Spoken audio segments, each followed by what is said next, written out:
অনেক বিভক্তি আমাদের ভিতরে ডক্টর সাইফুল্লাহ সেটা নিয়ে বলবেন ইনশাআল্লাহ। আসসালামু আলাইকুম। السلام عليكم ورحمة الله وبركاته. إن الحمد لله نحمده ونستعينه ونستغفره ونعوذ بالله من شرور أنفسنا وسيئات أعمالنا. من يهده الله فلا مضل له ومن يضلل فلا هادي له. وأشهد أن لا إله إلا الله وحده لا شريك له وأشهد أن محمدا عبده ورسوله. أما بعد فإن خير الحديث كتاب الله وخير الهدي هدي محمد صلى الله عليه وسلم وشر الأمور محدثاتها وكل محدثة بدعة وكل بدعة ضلالة وكل ضلالة في النار. قال الله سبحانه وتعالى في كلامه المجيد: ألف لام ميم أحسب الناس أن يتركوا أن يقولوا آمنا وهم لا يفتنون. وقال سبحانه: والفتنة أشد من القتل. وقال رسول الله صلى الله عليه وسلم من حديث الزبير بن عدي رضي الله تعالى عنه: والذي نفسي بيده والذي بعده شر منه حتى تلقوا ربكم سمعته من نبيكم صلى الله عليه وسلم. أخرجه البخاري في الصحيح.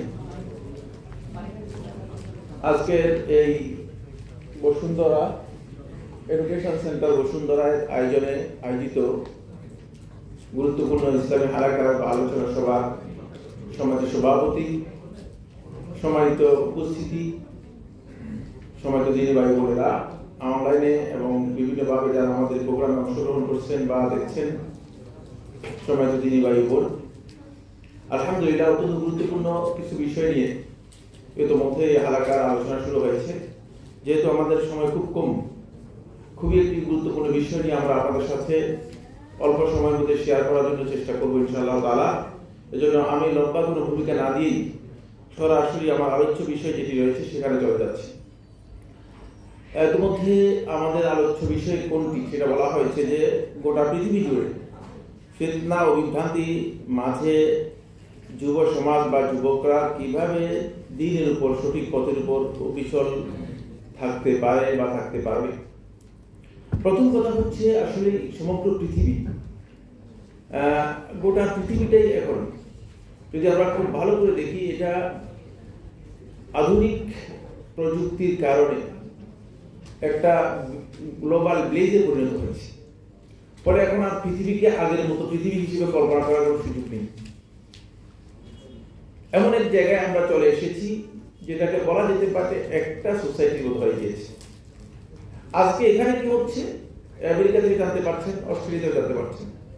সুতরাং এই জন্য গোটা পৃথিবীটা আজকে যত আমাদের এইভাবে গ্লোবালাইজেশনের কারণে গ্লোব হয়ে যাচ্ছে, এক বিলিজে পরিণত হচ্ছে, একটা গ্রামে পরিণত হচ্ছে, তত কিন্তু চিন্তাধারা, মতপার্থক্য, বিরোধ, ফিতনা, ফাসাদ এবং মন মানসিকতার পার্থক্য, বক্তব্যের পার্থক্য, ফিরকাবন্দী, এসব কিছু তত বেশি বৃদ্ধি পাচ্ছে। যেহেতু আপনি অনেক বিষয় সম্পর্কে খুব দ্রুত জেনে যাচ্ছেন, তাই ফিতনাও অনেক দ্রুত আপনার দিকে এগিয়ে আসছে। আপনি যত নিজেকে ফিতনা থেকে হেফাজত করার চেষ্টা করছেন, ফিতনা আপনার দিকে তত দ্রুত এগিয়ে আসছে। 2 নম্বর যে বিষয়টি এখানে আলোচনা করব সেটা হচ্ছে ফিতনা কাকে বলা যায়। পুরো কোরআনের মধ্যে আল্লাহ সুবহানাহু ওয়া তাআলা ফিতনা শব্দটি বহুবার ব্যবহার করেছেন, 10টি অর্থে ব্যবহার করেছেন। যদি এই বিস্তারিত আলোচনা যাই তাহলে আমাদের সময় হবে না, শুধু 3টি বিষয়ে আলোচনা করব। প্রথম হচ্ছে ফিতনা হচ্ছে আল্লাহ পক্ষ থেকে বান্দার জন্য পরীক্ষা। আল্লাহ রাব্বুল আলামিন ঈমানদার ব্যক্তি থেকে বিভিন্ন পর্যায়ে পরীক্ষা করবেন। সূরা আনকাবুতের প্রথম এবং দ্বিতীয় আয়াতের মধ্যে আল্লাহ সুবহানাহু ওয়া তাআলা বলেন, আলিফ লাম মিম আহাসিবান নাস, মানুষকে এই ধারণা করেছে আন ইউতরাকু ইয়াকুলু আমান্না, যে তারা আমরা ঈমান এনেছি এই কথা বললেই তাদেরকে ছেড়ে দেওয়া হবে। এমনিতে মানে ঈমান এনেছি কথা বলার পরই তারা ছাড় পেয়ে যাবে, জান্নাতি হয়ে যাবে, জান্নাত পেয়ে যাবে, মুক্তি পেয়ে যাবে, এত সহজ? শুধু ঈমান এনেছি এই কথা বললেই বা ঈমানদার হলেই? এটা অনেকটা আমাদের কথা বলা হচ্ছে। কারণ আমাদের এই সমাজে যদি আমরা দেখি যে বেশিরভাগ লোকই যে আমরা ঈমানদার, এতটুকুই যথেষ্ট মনে করছে। যে ঈমান আনার পরে যে কিছু দায়িত্ব আছে, আল্লাহর বান্দা হওয়ার জন্য কিছু দায়িত্ব আছে, কাজ আছে, সেগুলো সম্পর্কে আমরা বেখবর। আইয়ুত্রাকু ইয়াকুলু আমান্না, তারা ঈমান এনেছে কথা বললেই তাদেরকে ছেড়ে দেওয়া হবে, তারা জান্নাতি হয়ে যাবে। ওয়া হুম লা ইফতানুন, তাদের পরীক্ষা করা হবে না, এই ধারণা করার কোনো সুযোগ নেই। এই আয়াতের মধ্যে আল্লাহ সুবহানাহু ওয়া তাআলা পরীক্ষা অর্থে ব্যবহার করেছেন, এই আয়াতের মধ্যে পরীক্ষা অর্থে ব্যবহার করেছেন। সূরা আন-নূর 63 নম্বর আয়াতের মধ্যে আল্লাহ সুবহানাহু ওয়া তাআলা বলেন, ফালিয়াহযারিল্লাযীনা ইউখালিফুনা আন আমরিহি আন তুসিবাহুম ফিতনা আও ইউসিবাহুম আযাবুন আলীম। আল্লাহ তাআলা বলতেছেন যে তারা যেন এই ব্যাপারে সতর্ক হয়, সাবধান হয়, তারা আপনার নির্দেশ বা রাসূলের নির্দেশ যদি তারা লঙ্ঘন করে, এর বিপরীত কাজ করে, এর বিরুদ্ধে অবস্থান নেয়, এর সাথে বিরোধ করে, তাহলে তারা যেন সতর্ক হয় আন তুসিবাহুম ফিতনা, যে তাদেরকে ফিতনা আক্রান্ত করবে। এখানে ফিতনা বলতে বোঝানো হচ্ছে মূলত শিরক এবং কুফরকে। আব্দুল্লাহ ইবনে আব্বাস রাদিয়াল্লাহু তাআলা এর তাফসীরের মধ্যে বলেছেন এখানে হচ্ছে ফিতনা হচ্ছে শিরক এবং কুফর। যদিও আহলে তাফসীরের মধ্যে ইখতিলাফ হয়েছে, সেদিকে আমি যাব না। আও ইউসিবাহুম আযাবুন আলীম, অথবা তাদেরকে যন্ত্রণাদায়ক শাস্তি তাদেরকে আক্রান্ত করবে, শাস্তির মুখোমুখি হবে। এই আয়াত থেকে বোঝা যাচ্ছে যে আসলে আল্লাহ রাসূল সাল্লাল্লাহু আলাইহি ওয়াসাল্লামের মুখালাফাত, বিরুদ্ধাচরণের মধ্যে মূলত হয়তো কুফরি নয়, শিরক রয়েছে। এটা কোথায় বুঝলাম? আরেকটি হাদিসের মধ্যে আব্দুল্লাহ ইবনে মাসউদ রাদিয়াল্লাহু বর্ণনা করেন, ইবনে মুসনাদ আহমদের হাদিসের মধ্যে এসেছে, আব্দুল্লাহ ইবনে মাসউদ বলেন, ইত্তাবিউ, তোমরা আল্লাহ রাসূল সাল্লাল্লাহু আলাইহি ওয়াসাল্লামের অনুসরণ করো। ইত্তাবিউ সুন্নাত নবিয়িকুম, তোমরা তোমাদের নবী সাল্লাল্লাহু আলাইহি ওয়াসাল্লামের সুন্নাতের অনুসরণ করো। ওয়ালাউ আন্নাকুম তারাকতুম সুন্নাত নবিয়িকুম লাকাফারতুম, যদি তোমরা তোমাদের নবীর সুন্নাতকে কোনো না কোনো ভাবে স্বীকার করো অথবা বর্জন করো, তারাকতুম বলতে ইচ্ছাকৃত বর্জন করাকে বোঝায়। ওয়ালাউ আন্নাকুম তারাকতুম সুন্নাত নবিয়িকুম, যদি তোমরা নবী সাল্লাল্লাহু আলাইহি ওয়াসাল্লাম যে রীতি দিয়ে গেছেন, যে সিস্টেম দিয়েছেন, যে তরিকা দিয়ে গেছেন, সেটাকে যদি তোমরা তরক করো, লাকাফারতুম, তাহলে তোমরা কুফরিতে লিপ্ত হবে। শেখ বিন বাজ রাহমাতুল্লাহি আলাইহি এবং ইবনে উসাইমিন রাহমাতুল্লাহি আলাইহি এই রাওয়ায়াতটাকে সহিহ বলেছেন। মুসনাদ আহমদের রাওয়ায়াতের মধ্যে লা দালালতুম, তাহলে তোমরা পথভ্রষ্ট হয়ে যাবে। পথভ্রষ্ট এবং কুফরি দুটোই কাছাকাছি শব্দ, শব্দের দিক থেকে, অর্থের দিক থেকে প্রায় কাছাকাছি। আমার এটা উদ্দেশ্য হচ্ছে যেটা বোঝানোর জন্য, সেটা হচ্ছে যে ফিতনা বলতে এখানে মূলত শিরক এবং কুফরিকে বোঝানো হয়েছে। দ্বিতীয় আয়াত 3 নম্বর হচ্ছে ফিতনা বলতে বোঝানো হয়েছে, ফিতনা হচ্ছে যে মহা বিপর্যয়, যে বিপর্যয়ের কারণে মানুষ আল্লাহর বিধানকে অস্বীকার করে অথবা আল্লাহর বিধান অমান্য করে থাকে, এই বিপর্যয়কে ফিতনা বলা হয়েছে। আল্লাহ তাআলার নির্দিষ্ট অমান্য করা হচ্ছে ফিতনা। কোরআনে কারীমে সূরা বাকারা 191 এবং 217 নম্বর আয়াতের মধ্যে আল্লাহ তাআলা এভাবে বলেছেন, 191 নম্বর আয়াতের মধ্যে আল্লাহ সুবহানাহু ওয়া তাআলা বলেন, ওয়াল ফিতনাতু আশাদ্দু মিনাল কতল, আর ফিতনা হচ্ছে হত্যার চেয়েও জঘন্য। আর পরের আয়াতের মধ্যে 217 আয়াতের মধ্যে বলেছেন, ওয়াল ফিতনাতু আকবারু মিনাল কতল, ফিতনা হচ্ছে হত্যার চেয়েও অনেক বড়। এখান থেকে বোঝা যাচ্ছে যে এখানে ফিতনা বলতে জমহুর আহলে তাফসীর বলেছেন, মুফাসসিরিন বলেছেন, ফিতনা বলতে বোঝানো হয়েছে যেটি সেটা হলো এই যে ফিতনা হচ্ছে আল্লাহর বিধানকে কোনো না কোনোভাবে ভয়েড করা, লঙ্ঘন করা, অমান্য করা, আল্লাহ তাআলা আমাদেরকে যা করতে বলছে সেটাকে বাদ দেওয়া, এটা হচ্ছে ফিতনা। ফিতনার আমাদের সমাজের মধ্যে যে অর্থ রয়েছে, এই প্রচলিত অর্থটি মূলত উর্দু থেকে এসেছে। এই অর্থটি উর্দু থেকে এসেছে, আরবি থেকে আসেনি। আরবি অভিধানে মূলত ফিতনা বলতে ফাসাদকে বোঝায় না, কিন্তু মানে আমাদের এই অভিধানের মধ্যে আমরা বাংলাতে ফিতনা বলতে যেটা বুঝাই, ফাসাদকে বুঝিয়েছি। ফাসাদ হচ্ছে বিপর্যয়। অনেকে মনে করে ভাই বিপর্যয় করতেছেন কি জন্য বা ফিতনা করতেছেন কি জন্য, উদ্দেশ্য কিন্তু ফিতনা না, উদ্দেশ্য হচ্ছে বিপর্যয়কে বোঝানো। এটা 1 নম্বর বিষয়। 2 নম্বর বিষয় হচ্ছে এখন ফিতনা শব্দটাই মানে বিপর্যস্ত হয়ে গেছে। ফিতনা বিপর্যস্ত হয়েছে কিভাবে, মানে ফিতনাকে এমন অর্থে প্রয়োগ করা হচ্ছে যে এর মাধ্যমে ফিতনা ছড়ানো হচ্ছে। এখন আপনি যদি সুন্নাহর কথা বলেন, তাহলে ভাই আপনি ফিতনা করতেছেন লোকদের মধ্যে। আপনি যদি মানুষদেরকে আকীদার কথা বলেন, ভাই আপনি মানুষের মধ্যে ফিতনা করতেছেন। আপনি যদি মানুষদেরকে বলেন যে আগে আকীদা সংশোধন করতে হবে, আগে দ্বীন সংশোধন করতে হবে, তারপর আপনার আমলের বিষয়, ভাই আপনি এটা ফিতনা করতেছেন। আপনি এই যে ফিতনা করতেছেন বলতেছেন, এটা শুধু আজকে বলেছে তা নয়, এটা ওই মূসা আলাইহিস সালামের সময় ফিরআউন সম্পর্কে এই কথা বলা হয়েছে। ফিরআউন যখন মূসা আলাইহিস সালাম আল্লাহর পক্ষ থেকে ওহী নিয়ে আসলেন, তখন ফিরআউন বলছে যে মূসা যে আসছে তোমাদের মধ্যে ফিতনা সৃষ্টি করে একটা বিরাট বিপর্যয়ের মধ্যে তোমাদেরকে ঠেলে দিবে। ঠিক এই সমাজের মানুষগুলো আজকে যদি আপনি সুন্নাহর কথা বলেন, সহিহ আকীদার কথা বলেন, সহিহ ইলমের কথা বলেন যে ভাই এটা না বললে চলে না, এটা তো ফিতনা তৈরি করছে, তাহলে বুঝা গেল যে ফিতনার মধ্যে একটা ফিতনা তৈরি হয়ে গিয়েছে। এই লোকগুলো ফিতনাকেও বিপর্যস্ত করে দিয়েছে, ফিতনা শব্দটাকে বিপর্যস্ত করে দিয়েছে। কারণ এই সমাজের মধ্যে যারা বেদাতি তারা বেদাতিদেরকে নিজেদের পরিচয় দিচ্ছে আহলে সুন্নাহ ওয়াল জামাত, যাদের সুন্নাহর সাথে কোনো সম্পর্ক নেই তারা নিজেদেরকে সুন্নি পরিচয় দিচ্ছেন।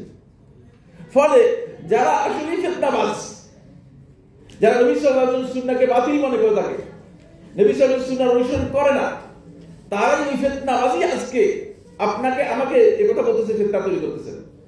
সুতরাং ফিতনা শব্দটাও এখানে একটা বিপর্যস্ত অবস্থার মধ্যে রয়েছে। কিন্তু ফিতনার মূল যেই বক্তব্য, সে বক্তব্য হচ্ছে এই, যে জায়গায় হক এবং বাতিল সংমিশ্রিত হয়ে গিয়েছে, আপনি কোনটা হক কোনটা বাতিল, কোনটা মারুফ কোনটা মুনকার, কোনটা করণীয় কোনটা বর্জনীয়, এই বিষয় যখন আপনি ডিফাইন করতে পারবেন না, এই বিষয়টা যখন আপনি ডিসাইড করতে পারবেন না, তখন আপনি যদি এই পরিস্থিতির মুখোমুখি হন, সেটাই হচ্ছে মূলত প্রকৃত ফিতনা। যে ফিতনা আসলে অন্ধকারের জন্য ফিতনা। এই ফিতনা সম্পর্কে যদি কথা আমি আলোচনা করি, তারপর আমি আরেকটি বিষয় সম্পর্কে আপনাদের সামনে দৃষ্টি আকর্ষণ করব। রাসূলুল্লাহ সাল্লাল্লাহু আলাইহি ওয়াসাল্লাম থেকে যায়েদ ইবনে উসামা ইবনে যায়েদ রাদিয়াল্লাহু আনহু বর্ণনা করেন, তিনি বলেন, আশরাফা রাসূলুল্লাহ সাল্লাল্লাহু আলাইহি ওয়াসাল্লাম উতুবিন মিন আতামিল মদিনা। রাসূলুল্লাহ সাল্লাল্লাহু আলাইহি ওয়াসাল্লাম মদিনার টিলাগুলোর মধ্যে থেকে একটা টিলার উপরে উঠলেন। উঠে রাসূলুল্লাহ সাল্লাল্লাহু আলাইহি ওয়াসাল্লাম উঁচু জায়গায় ওঠার পরে রাসূলুল্লাহ বললেন, হাল তারাউনা মা আরা, তোমরা কি দেখতে পাচ্ছ আমি যা দেখি, আমি যা দেখতেছি তোমরা কি দেখতে পাচ্ছ তা? ক্বালু ইয়া রাসূলুল্লাহ লাম নারা শাইআন। সাহাবায়ে কেরাম যারা উপস্থিত ছিলেন তারা বললেন, হে আল্লাহর রাসূল সাল্লাল্লাহু আলাইহি ওয়াসাল্লাম, কিছুই তো দেখছি না। না, আমরা তো কিছুই দেখি না। এখান থেকে একটি বিষয় খুবই গুরুত্বপূর্ণ, সেটা জানতে হবে। সেটা হলো এই, আল্লাহর রাসূল সাল্লাল্লাহু আলাইহি ওয়াসাল্লাম মানুষ ছিলেন কোনো সন্দেহ নেই, প্রকৃতিগত দিক থেকে, সৃষ্টিগত দিক থেকে, কিন্তু রাসূলুল্লাহ সাল্লাল্লাহু আলাইহি ওয়াসাল্লামের কাছে কিছু ইনফরমেশন ছিল যেগুলো অন্যদের কাছে রাসূলুল্লাহ খাসায়েস সম্পর্কে জ্ঞান রাখতে হবে। আমাদের মধ্যে অনেক মিসগাইড বক্তব্য রয়েছে, না বুঝে আমরা অনেক কথা বলে থাকি, যাদের পড়ালেখা খুব কম, এই বেশিরভাগ লোকে এই সমস্ত কথা বলে থাকে। আল্লাহ রাসূল সাল্লাল্লাহু আলাইহি ওয়াসাল্লাম যেটা হাদিস দ্বারা প্রমাণিত হয়েছে, রাসূলুল্লাহ তোমরা কি দেখতে হাল তারাউনা মা আরা, আমি যা দেখতেছি তোমরা কি দেখো কিনা, কারণ আমরা তো কিছু দেখি না। তখন রাসূলুল্লাহ বলে, আইন্নী আরা, আমি দেখতে পাচ্ছি,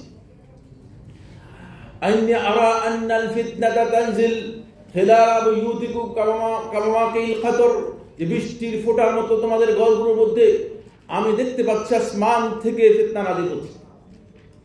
আজকে বলছেন, হ্যাঁ কয়েকদিন আগে বলছেন, ব্যাপারটা এমন কিনা?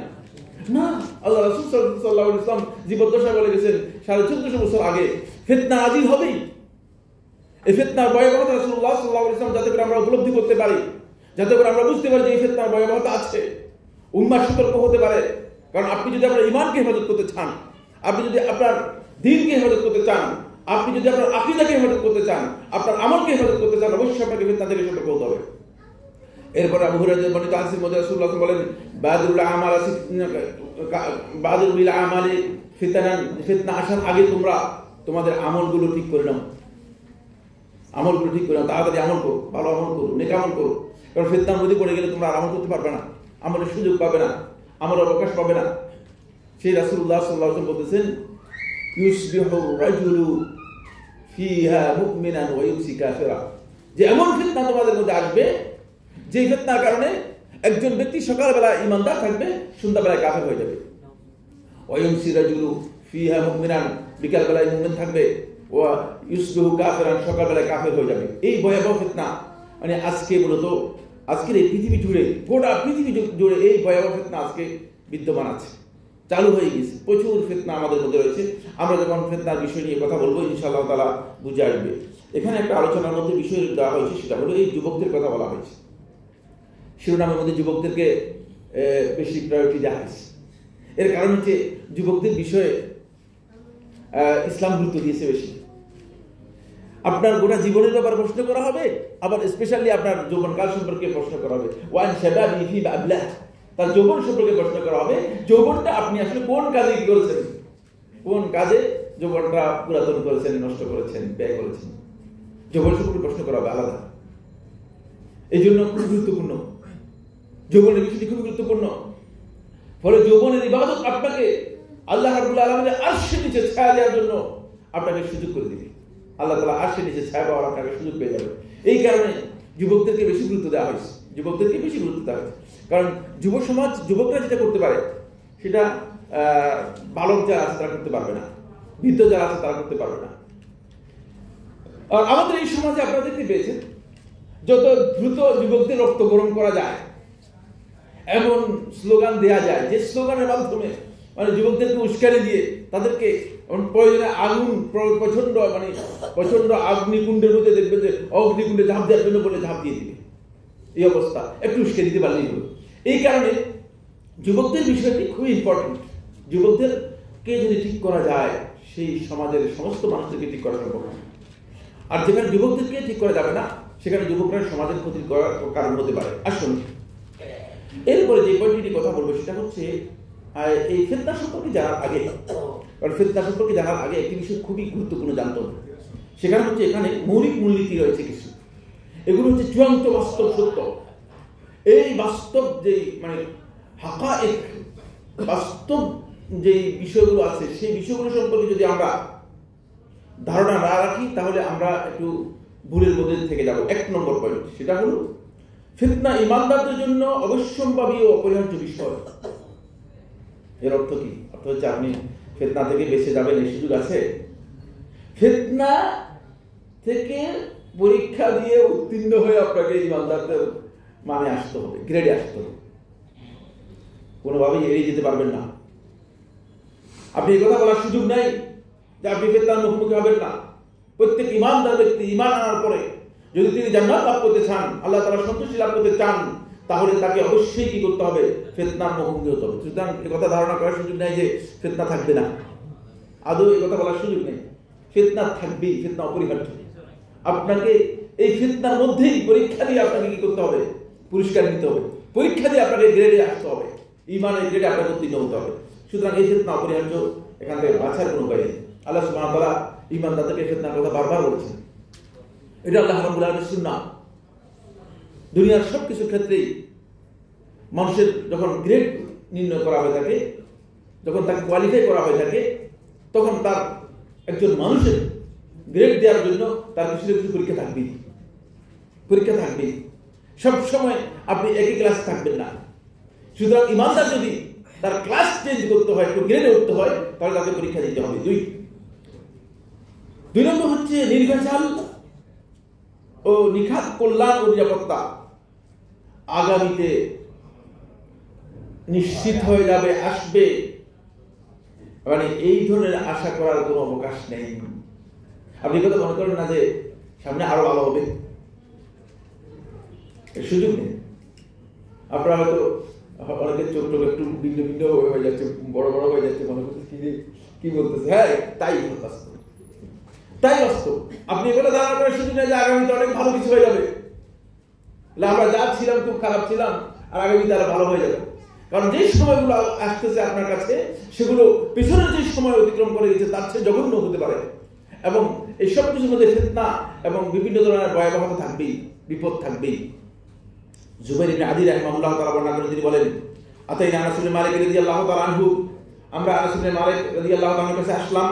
ফাশাকাউনা ইলাইহি মা ইয়ালকাউনা মিনাল হাজ্জাজ, আমরা হাজ্জাজ বিন ইউসুফ, আপনার নাম শুনেছেন মনে হয়, নাম শুনেছেন না?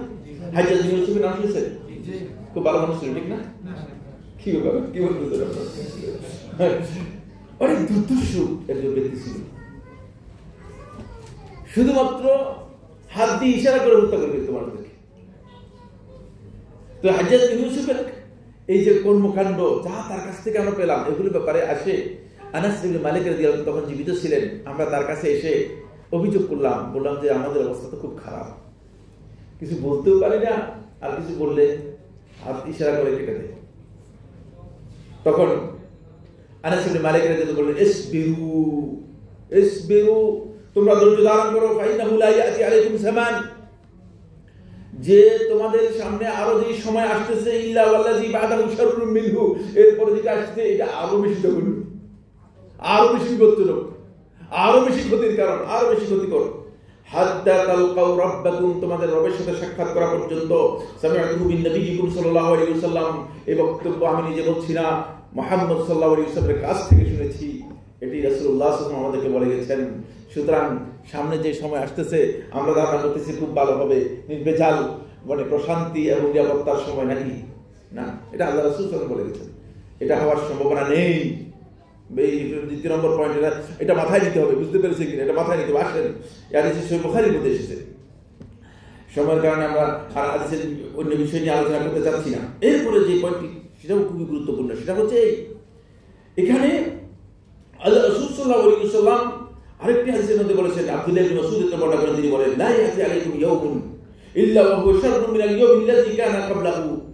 একটা দিন আগামীকাল যেটা আসবে তোমাদের কাছে, গতকাল যেটা ছিল, আগের দিন যেটা ছিল, এটার চেয়ে তোমাদের জন্য ক্ষতির বিষয় হবে, তোমরা ক্ষতির মধ্যে পড়বে। হাত্তা তাকুমা সাআ, কিয়ামত সংঘটিত হওয়া পর্যন্ত।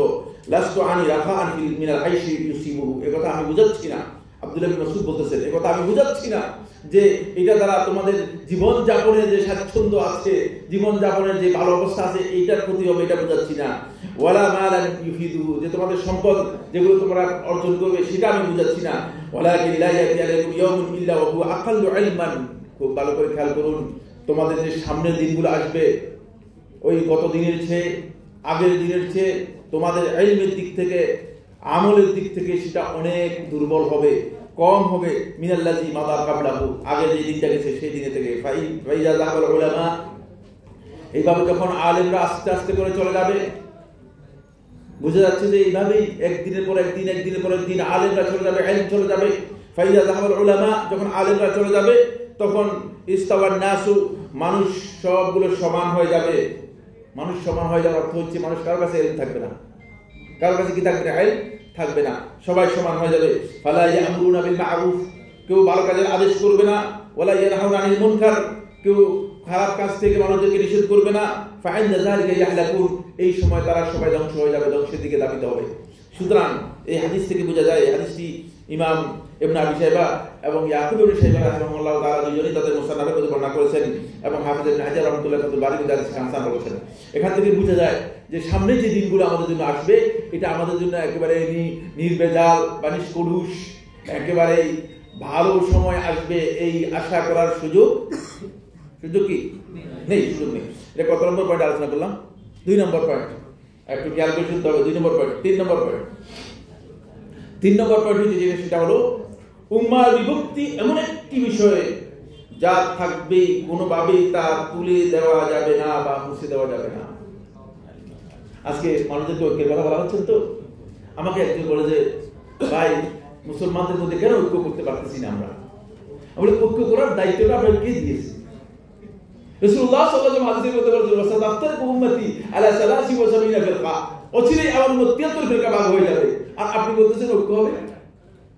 এটা মাথা থেকে ঝেড়ে ফেলতে হবে। এই কথা মাথার মধ্যে রাখার কোনো সুযোগ নেই। যারা এটা মাথার মধ্যে রেখেছেন তারা গলত। এটা মূলনীতি বলতেছি, এটা মানে আল্লাহ রাসূল সাল্লাল্লাহু আলাইহি ওয়াসাল্লাম ওহীর মাধ্যমে বলেছেন, এটা আমার বক্তব্য নয়। সুতরাং এখানে খেয়াল রাখুন, উম্মার বিভক্তি, উম্মার মধ্যে যে ফিরকাবন্দি রয়েছে, এই ফিরকাবন্দি কোনোভাবেই উঠাতে পারবেন না, কোনোভাবেই মুছে দিতে পারবেন না, এই বাউন্ডারি কোনোভাবেই ভাঙতে পারবেন না। এই চিন্তা করার সুযোগ নেই যে আপনি একেবারে সবাইকে ঐক্য করে ফেলবেন। কিভাবে সম্ভব? যেখানে রাসূলুল্লাহ সাল্লাল্লাহু আলাইহি ওয়াসাল্লাম বলেছেন যে আমার উম্মত 73 ফিরকায় বিভক্ত হয়ে যাবে, কুল্লুহা ফিন্নার, সবাই জাহান্নামী হবে। আর আমার উম্মত বলতে বিল ইজমা আহলে হাদিসগণ, মুহাদ্দিসিনগণের ব্যাখ্যার মধ্যে বলেছেন, বোঝানো হয়েছে উম্মতুল ইস্তিজাবা, কাফেরদেরকে বোঝানো হয় নাই। যে উম্মাহ এই ইসলামের দাওয়াতকে কবুল করেছে, অর্থাৎ মুসলমান যারা হয়েছে, যারা নিজেদেরকে মুসলমান দাবি করে, তারাই 73 ফিরকায় বা 73টি দলে বিভাজিত হয়ে যাবে, বিভক্ত হয়ে যাবে। এই বিভক্তি অপরিহার্য। সুতরাং এখান থেকে বাঁচার কি কোনো সুযোগ? এখান থেকে বাঁচার সুযোগ নেই। যদি বাঁচার সুযোগ না থাকে তাহলে আমাদের করণীয় সেটা জানতে হবে না। করণীয় বিষয়ে সামনে আলোচনা আসবে, কিন্তু একটা বিষয় করণীয় রয়েছে। সেই করণীয় হচ্ছে এই, আপনাকে নিশ্চিত হতে হবে যে আপনি ওই 73-এর মধ্যে যাদের ব্যাপারে রাসূলুল্লাহ সাল্লাল্লাহু আলাইহি ওয়াসাল্লাম নাজাতের কথা বলে গেছেন, যাদের ব্যাপারে রাসূলুল্লাহ সাল্লাল্লাহু আলাইহি ওয়াসাল্লাম জানিয়ে গেছেন যে এদেরকে আল্লাহ রাব্বুল আলামিন জান্নাত দেবে, এদের পরিচয় রাসূলুল্লাহ সাল্লাল্লাহু আলাইহি ওয়াসাল্লাম করে দিয়ে গেছেন, আপনি কি তাদের মধ্যে অন্তর্ভুক্ত হতে পেরেছেন কিনা এটা কনফার্ম হওয়াটা আপনাদের করতে হবে। আপনার এটা জরুরি নয় যে 73কে ভেঙে আপনি একটা করবেন, কারণ আপনি পারবেন না। ওহীর মাধ্যমে 73 করে দিয়ে গেছে। কথাটা বুঝতে পারলাম কিনা? একজন বুঝেন নাই? ক্লিয়ার? কারণ আপনি ইচ্ছা করলে তিয়াত্তরে ভাঙতে পারবেন না। সুতরাং আজকে যারা ঐক্যের কথা বলতেছে, এই ঐক্য আসলে কোনো ঐক্যই না। আকীদার বিভ্রাট থেকে গেলে, মানহাজের বিভ্রাট থেকে গেলে, ভুল থেকে গেলে এটার উপর নির্ভর করে কবর পূজারি, গাছ পূজারি, মাছ পূজারি, এদেরকে দিয়ে আপনি যদি মনে করেন যে একটা সমাজ তৈরি করবেন, এটা সমাজ হবে কিনা? প্রশ্ন কোনদিন সম্ভব নয়। কারণ কোন চিন্তাধারার মধ্যে সম্পূর্ণ পার্থক্য, আকীদার মধ্যে সম্পূর্ণ পার্থক্য। আসুন সময়ের কারণে একটু দ্রুত যেতে হবে। এরপরে যে পয়েন্ট সেটা হলো 4 নম্বর পয়েন্ট। কত নম্বর পয়েন্ট? 4 নম্বর পয়েন্ট। Very good. ইমানদার ব্যক্তি ঈমান, আকীদা ও আমলের ব্যাপারে কোনদিন নিশ্চিন্ত, নিরাপদ হয়ে যাওয়ার কোনো সুযোগ বা সম্ভাবনা নেই যতদিন ইমানদার ব্যক্তির কাছে দুজন দুশ্মন সাথে থাকবে। আর এই দুজন দুশ্মন থেকে ইমানদার ব্যক্তি কোনদিন নিজেকে মুক্ত করতে পারবে না। কয়টা দুশ্মন? এটা কিন্তু মানে হাকায়েক, বাস্তবতা, মানে চূড়ান্ত বাস্তবতা। যে পয়েন্টগুলো আলোচনা করতেছি সেগুলো স্বীকার করে নিতে হবে। আপনি অস্বীকার করলেও কিছু আসে যায় না। এগুলো হাকায়েক, চূড়ান্ত বাস্তবতা। আপনার সাথে দুইজন দুশ্মন যদি থাকে তাহলে আপনি একেবারেই কোনোদিন এই নিশ্চিন্তে বলতে পারবেন না যে আলহামদুলিল্লাহ আমি জান্নাতি হয়ে গেলাম অথবা জান্নাতে চলে গেলাম। বেশিরভাগ লোকের ব্যবসা এমন যে মানে কয়েকটা একটু সহি আকীদা বাকিদা মানে একটু কিছু স্বীকার করে মানে ব্যবসার এমন যে বাকি সব লোক মনে হয় জাহান্নামী আর সেই জান্নাতি। আসলে কি এমন কিনা? গলত। দুইটি দুশ্মন আপনার সাথে রয়ে গেছে। 1 নম্বর দুশ্মন হচ্ছে প্রকাশ্য, মানে 2 নম্বর দুশ্মন হচ্ছে তাও মানে প্রকাশ্য, দুইটাই প্রকাশ্য, কিন্তু একটা আপনার কাছে রয়েছে আর একটা আপনার বাইরে রয়েছে। একটা হচ্ছে শয়তান। 1 নম্বর দুশ্মন হচ্ছে কি? আল্লাহ তাআলা তাকে দুনিয়াতে কোনোদিন কেউ দেখে নাই। দেখছে? আপনারা দেখছেন তো কয়েকজন? না, আমরা কেউ দেখি নাই, দুনিয়ার কেউ দেখে নাই। কিন্তু আল্লাহ তাআলা কোরআনের মধ্যে একটি আয়াত নয়, কোরআনের 7টি আয়াতের মধ্যে বলেছেন আদুউম মুবিন, মানে প্রকাশ্য দুশমন, সুস্পষ্ট দুশমন।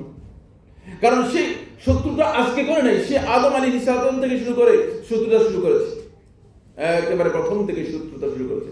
আর শত্রুতা শুরু করেছে ঘোষণা দিয়ে শুরু করেছে, আল্লাহর সামনে ঘোষণা দিয়ে শুরু করেছে। এই দুশমন থেকে আপনি মুক্তি পেয়ে যাবেন এই আশা করতেছেন? শয়তান একদিন চালাকি করে আহমদ ইবনে হাম্বল রাহমাতুল্লাহর কাছে আসলো।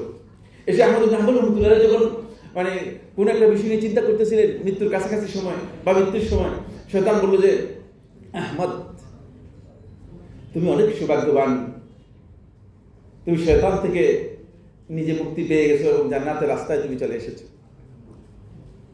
তখন ইমাম আহমদ ইবনে হাম্বল রাহমাতুল্লাহ মানে ইমাম আহমদ ইবনে হাম্বল রাহমাতুল্লাহ ছেলে বর্ণনা করতেছেন, সালেহ বর্ণনা করতেছেন, বললেন যে তিনি বারবার বলছেন লা লা লা হাত্তাল মাউত, তোমার কাছ থেকে আমি মুক্তি পাই নাই, তোমার কাছ থেকে আমি মুক্তি পাই নাই, মৃত্যু পর্যন্ত তুমি আমাকে যে কোনো ভাবে করতে পারো, কষ্ট করতে পারো। যদি এটা ইমাম আহমদ ইবনে হাম্বল রাহমাতুল্লাহ বলে থাকেন, সুতরাং আমাদের কাছে কি কি সার্টিফিকেট আছে? কার কাছে কি আছে সার্টিফিকেট? ব্যবসাটা এমন দেখাচ্ছি কেন আমরা? ব্যবসাটা আমরা এমন দেখাচ্ছি কি কারণে? আমাদের বেশিরভাগ লোকের মধ্যে ব্যবসা এমন যে মনে হচ্ছে যে আমরা নিজেরা জান্নাতে চলে গেছি আর বাকি সব জাহান্নামে চলে গেছি। খবরদার, খেয়াল রাখতে হবে, এটা নিশ্চিত বিষয়। 2 নম্বর বিষয় হচ্ছে 2 নম্বর শত্রু। 1 নম্বর শত্রু কে? ক্লিয়ার? 2 নম্বর শত্রু হচ্ছে কি? নফস। বিলকুল, মাশাআল্লাহ, আমার চেয়ে বড় আলো দেখে, মাশাআল্লাহ মাশাআল্লাহ মাশাআল্লাহ মাশাআল্লাহ। হ্যাঁ, নফস। সুবহানাল্লাহ, এমন এক দুশমন আপনার মধ্যে দিয়েছে, এই দুশমনকে কোথা থেকে বের করবেন? আদৌ বের করার কোনো সুযোগ নেই। আপনার নিজের থেকে আপনি কোনোদিন বের করতে পারবেন না। ইচ্ছা করলে তবে কাপড় চোপড় খুলতে পারবেন, কিন্তু দুশমনকে বের করতে পারবেন না। ফলে এমন এক নফসটাকে এমন ভাবে আল্লাহ রাব্বুল আলামিন আপনার মধ্যে দিয়েছে, এই নফসকে যতদিন পর্যন্ত তার ডিজায়ার, মন গড়া যে সমস্ত খাহেশ রয়েছে, তার এগুলো থেকে যদি আপনি নিজেকে বাঁচাতে না পারেন, এর সাথে যদি যুদ্ধ করতে না পারেন, এই জন্য শেখুল ইসলাম ইবনে কাইয়িম রাহমাতুল্লাহ বলেছেন যে এই পৃথিবীর মধ্যে সর্বশ্রেষ্ঠ জিহাদ হচ্ছে জিহাদুন নফস, নফসের সাথে জিহাদ করা।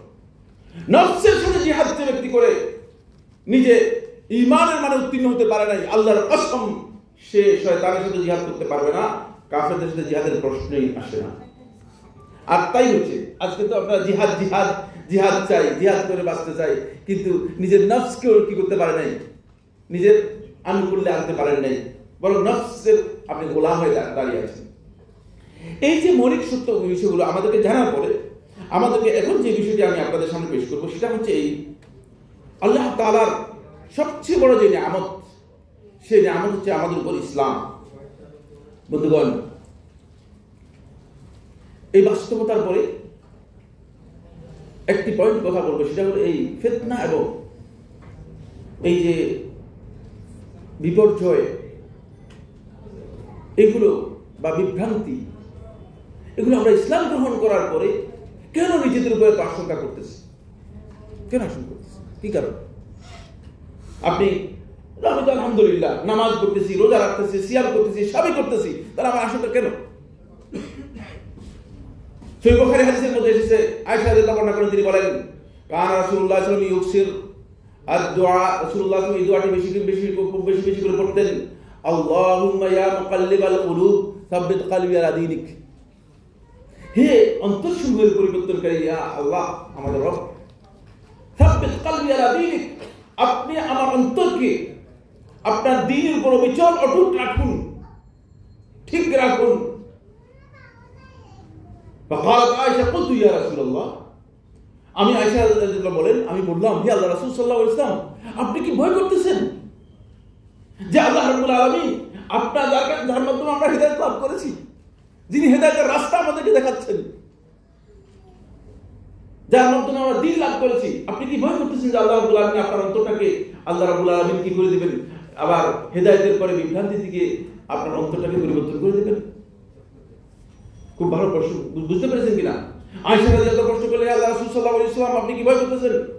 তখন রাসূলুল্লাহ সাল্লাল্লাহু আলাইহি ওয়াসাল্লাম বললেন, আল্লাহ নবী সাল্লাল্লাহু আলাইহি ওয়াসাল্লাম স্পষ্ট করে বললেন যে ইন্নাল কুলুবা বাইনা ইসবাঈনি মিন আসাবির রহমান, হে বিনতু সিদ্দিক আয়েশা রাদিয়াল্লাহু তাআলা আনহা, হে আয়েশা তুমি জেনে রাখো, এই যে মানুষের ঈমানদার ব্যক্তিদের অন্তরগুলো আল্লাহ রাব্বুল আলামিন দয়াময় রহমানের দুই আঙ্গুলের মাঝের মধ্যে রয়েছে, ইউকাল্লিবুহা কাইফা শাআ, তিনি যেভাবে ইচ্ছা করেন এগুলোকে পরিবর্তন করে দেন। সুতরাং আজকে আপনি হয়তো মনে করতেছেন যে হেদায়েতের উপর আছেন, আগামীকাল হেদায়েত থেকে আপনি হারিয়ে যেতে পারেন, পথ হারা হয়ে যেতে পারেন। এই জন্য আমার বন্ধুগণ, এই জায়গায় আমাদেরকে অবিচল হওয়ার জন্য, টিকে থাকার জন্য এখন থেকে আমাদেরকে কি কি করণীয় সেই বিষয়গুলো আমাদেরকে জানতে হবে। অন্যথায় আপনি ফিতনার মধ্যে বিপর্যস্ত হয়ে যাবেন এবং ফিতনা থেকে আপনি নিজেকে রক্ষা করতে পারবেন না। খুব ভালো করে খেয়াল করুন, আল্লাহ রাসূল সাল্লাল্লাহু আলাইহি ওয়াসাল্লাম যিনি দ্বীন নিয়ে এসেছেন, তিনিও আশঙ্কা করতেছিলেন, যেহেতু আল্লাহ রাব্বুল আলামিনের দুই আঙ্গুলের মাঝখানে হচ্ছে আমাদের অন্তরগুলো। আমাদের এলাকায় এক ব্যক্তি হঠাৎ করে দেখলাম যে দাঁড়িয়ে খুব মাশাআল্লাহ, সবাই মনে করেছে কি ব্যাপার, এই লোকটা হঠাৎ করে কি চেঞ্জ, বলে ভাই কি অবস্থা, আপনি এমন কেন? বলে আলহামদুলিল্লাহ আল্লাহ তাআলা হিদায়াত দিয়ে দিয়েছেন, কয়েকটা সিল্লা দিয়ে আসলাম, দেখলাম যে মাশাআল্লাহ দিন পেয়ে গিয়েছি। এরপরে মানে এক দুই বছর পরে দেখা যাচ্ছে হঠাৎ করে আবার নতুন করে উদয় হলো, দাঁড়িয়ে কিছু নেই। লোকেরা জিজ্ঞেস করেছে, ভাই কি অবস্থা আপনার?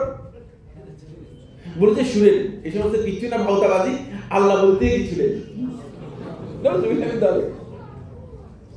হেদায়েত আমার বন্ধুগণ যে কোনো সময় আপনার অন্তরের মধ্যে এমন একটা বিকৃতি এসে যেতে পারে, এমন একটা পরিবর্তন এসে যেতে পারে, আপনি নিজে বুঝবেন না, আপনি আল্লাহ তাআলার সাথে কুফরি করে বলবেন। সুফিয়ান আস-সাউরি রাহিমাহুল্লাহ তাআলার কাছে তার এক ছাত্র এসে বললেন, সুফিয়ান তোমাকে দেখতে পাচ্ছি তুমি একটু কুজা হয়ে গেছে, বাঁকা হয়ে গেছে। দেখেন না, মানুষ একটু বৃদ্ধ হলে অনেক সময় নিচের দিকে ঝুঁকে যায়, বাঁকা হয়ে গেছে। তোমাকে দেখতে পাচ্ছি তুমি একটু কুজা হয়ে গেছে, বাঁকা হয়ে গেছে। বলে আলহামদুলিল্লাহ, আল্লাহ তাআলা আপনি আমাদের উপর শুকরিয়া আদায় করতেছি, আমি তো কুজা হয়ে গেছি, আবার দুইজন উস্তাদ খ্রিস্টান হয়ে গেছে। হেদায়েত আশার বিষয় নয়, আশার বিষয় বলছি না। হেদায়েতের বিষয়টি নিশ্চিত করতে হবে একেবারে এই মৃত্যুর আগ পর্যন্ত। মৃত্যুর আগেও শয়তান এবং আপনার নফস দুটোই আপনাকে কি করতে পারে, পথভ্রষ্ট করে দিতে পারে। এই জন্য অবিচল হওয়ার জন্য আমাদেরকে চেষ্টা করতে হবে। এই কারণে আল্লাহ রাসূল সাল্লাল্লাহু আলাইহি ওয়াসাল্লাম আমাদেরকে এই কথা বলেছেন। এই কারণে আল্লাহ রাব্বুল আলামিন দেখেন কোরআনে কারীমের মধ্যে নবীদের ওসিয়তগুলো যখন বর্ণনা করেছেন, তখন সূরা বাকারা 132 নম্বর আয়াত, ইয়াকুব হচ্ছে ইসরাইলের তাল্লুক, বুঝতে পেরেছেন? ইয়াকুব তার সন্তানদেরকে আলাইহিস সালাতু ওয়াস সালাম সন্তানদেরকে বলতে, ইয়া বানিয়া ইন্নাল্লাহা আস্তাফা লাকুমুদ-দীন ফালা তামুতুন্না ইল্লা ওয়া আনতুম মুসলিমুন। হে আমার সন্তানরা, আল্লাহ রাব্বুল আলামিন তোমাদের জন্য একমাত্র ইসলামকে দ্বীন হিসেবে আল্লাহ তাআলা মনোনীত করে দিয়েছেন, সুতরাং মুসলিম না হয়ে তোমরা মৃত্যুবরণ করো না। এটা হলো ওসিয়ত। এজন্য যুগে যুগে নবী এবং রাসূলগণ যখন ওসিয়ত করেছেন যাতে করে ইসলামের উপর অবিচল থাকতে পারে, দ্বীনের উপর আমরা অবিচল থাকতে পারি, সেই বিষয়ে দোয়া করেছেন। দেখেন আল্লাহ সুবহানাহু ওয়া তাআলা কাদেরকে, যারা রাসিখুনা ফিল ইলম, যারা রাসিখুনা ফিল ইলম, ইলমের মধ্যে যারা সবচেয়ে বেশি জ্ঞান অর্জন করে, জ্ঞানের উপর যারা মানে নিজেরা সুদৃঢ় অবস্থান নিয়েছিল, তাদেরকে বলা হয় রাসিখুনা ফিল ইলম, যাদেরকে কোরআনের মধ্যে আল্লাহ তাআলা ভিন্নভাবে বলেছেন। আল্লাহ তাআলা দোয়া শিক্ষা দিচ্ছেন তাদেরকে সূরা আলে ইমরান 8 নম্বর আয়াতের মধ্যে। সূরা আলে ইমরান আয়াত নম্বর 8, রব্বানা লা তুযিগ কুলুবানা বা'দা ইয হাদাইতানা ওয়া হাব লানা মিন লাদুনকা রাহমাহ ইন্নাকা আনতাল ওয়াহ্হাব। দেখেন, হে আমাদের রব, আপনি হিদায়াত দেওয়ার পরে আমাদেরকে পথভ্রষ্ট, আমাদের অন্তরগুলোকে বক্র করে দিবেন না, বাঁকা করে দিবেন না। এটা যদি রাসিখুনা ফিল ইলম, যারা কোরআনের এবং আল্লাহ তাআলা যে বিষয়গুলো তাওয়িল দিয়েছেন সেগুলো সম্পর্কে জ্ঞান রাখে বলা হয়েছে কোরআনের মধ্যে, তাদেরকে আল্লাহ তাআলা যদি এই দোয়া শিক্ষা দেন, তাহলে আমরা আল্লাহ তাআলার কাছে কোন ধরনের দোয়া করতে হবে সেই বিষয়টা আমাদেরকে নিশ্চিত করতে হবে। বন্ধুগণ, এই কারণেই আল্লাহ তাআলার কাছে হিদায়াত চাওয়াটা আমাদের জন্য খুবই গুরুত্বপূর্ণ বিষয়। আসুন এবার আমি যে পয়েন্টগুলো নিয়ে আলোচনা করব সেটা হচ্ছে কিছু ফিতনা এমন পর্যায়ে আকার ধারণ করেছে যে ফিতনাগুলো সম্পর্কে আমাদেরকে একটু তাহযীর করা দরকার, সতর্ক করা দরকার, যেগুলো এই উম্মার জন্য খুবই ভয়ঙ্কর, এই উম্মার জন্য খুবই ভয়ঙ্কর। এই ফিতনাগুলো আগে যে ফিতনাগুলো ছিল সেই ফিতনাগুলো ছিল আকীদাগত মৌলিক ফিতনা, কিন্তু এখন যে ফিতনাগুলো রয়েছে সেগুলো আকীদার সাথে এমন ভাবে একটা সংমিশ্রণ তৈরি হয়েছে আপনি বলতেও পারবেন না যে এটা আসলে কোন প্রকারের ফিতনা। এমন ফিতনা আপনি পরিণত হয়ে গেছেন। এক নম্বর ফিতনা হচ্ছে যে সেটা হলো বিশ্ব জুড়ে ইসলামের পরিচয় দিয়ে মুসলমানদেরকে এমন কিছু এজেন্ডা, এমন কিছু গোপন এজেন্ডার সাথে সম্পৃক্ত করে দেওয়া হয়েছে যে গোপন এজেন্ডাগুলো ইসলামের সাথে সাংঘর্ষিক, ইসলামের চিন্তাধারার সাথে সাংঘর্ষিক, সব কিছুর সাথে সাংঘর্ষিক। আজকে এই ফিতনার কারণে আমরা খুব সহজেই, আপনি দেখেন যে মুসলিম তিনি সেকুলারিজম খুবই সাপোর্ট করে যাচ্ছেন, ঠিক না? ইজি, খুব ইজি।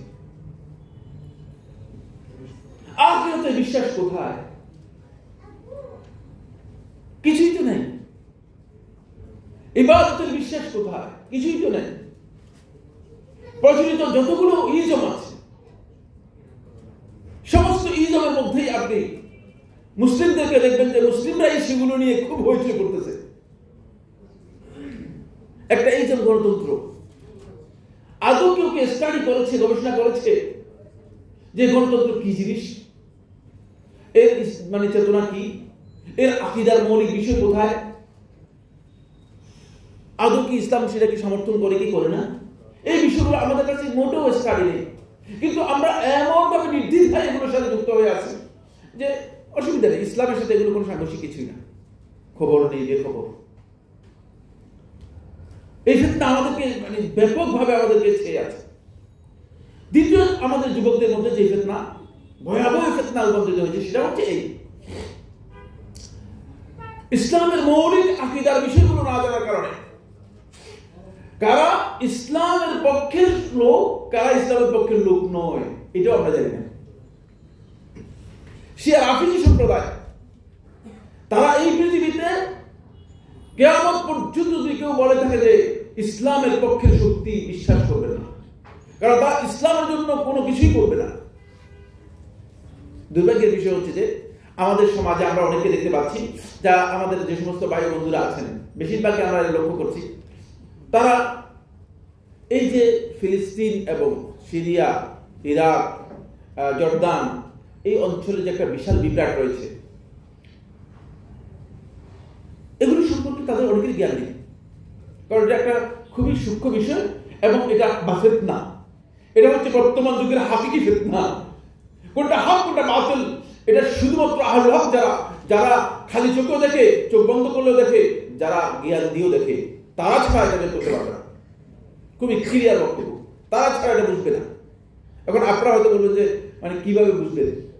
আমরা দেখতে পাচ্ছি বাংলাদেশের জনগণ বুঝলেন না, সব সময় একসময় যা সাদ্দাম, এমনকি বাংলাদেশে দেখা গিয়েছে যে মানে এক পর্যায়ে মানে ওই বছর মানে যত সন্তান হয়েছে সবগুলো নাম সাদ্দাম করে ফেলছে। কিন্তু সাদ্দাম শব্দটা যে অর্থগত দিক থেকে মানে ভালো অর্থ নয় এটাও জানে না। সাদ্দাম হচ্ছে মানে কাউকে আঘাত করা, আপনারা তো কোনো আলেমকে জিজ্ঞেস করেনি, কারণ আলেমদের প্রয়োজন তো নেই আপনাদের, বুঝতে পেরেছেন কিনা? আলেমদের প্রয়োজন কিনা অবশ্যই জিজ্ঞেস করতে। যাই হোক, সেদিকে আমি যাচ্ছি না, কিন্তু আমি যেটা বুঝাতে চাচ্ছি সেটা হলো এই বর্তমান সময় সবচেয়ে বড় ফিতনার মধ্যে একটি ফিতনা হচ্ছে এটি। খুব ভালো করে খেয়াল করুন, এই অঞ্চলে যে সংগঠিত যে বিশাল যুদ্ধ চলছে, এখানে মুসলমানদের মাসলাহাত কতটুকু তাহকিক হবে আল্লাহ তাআলাই সবচেয়ে ভালো জানেন, কারণ আল্লাহর ইলমের বিষয়ে আমাদের কোনো জ্ঞান নেই।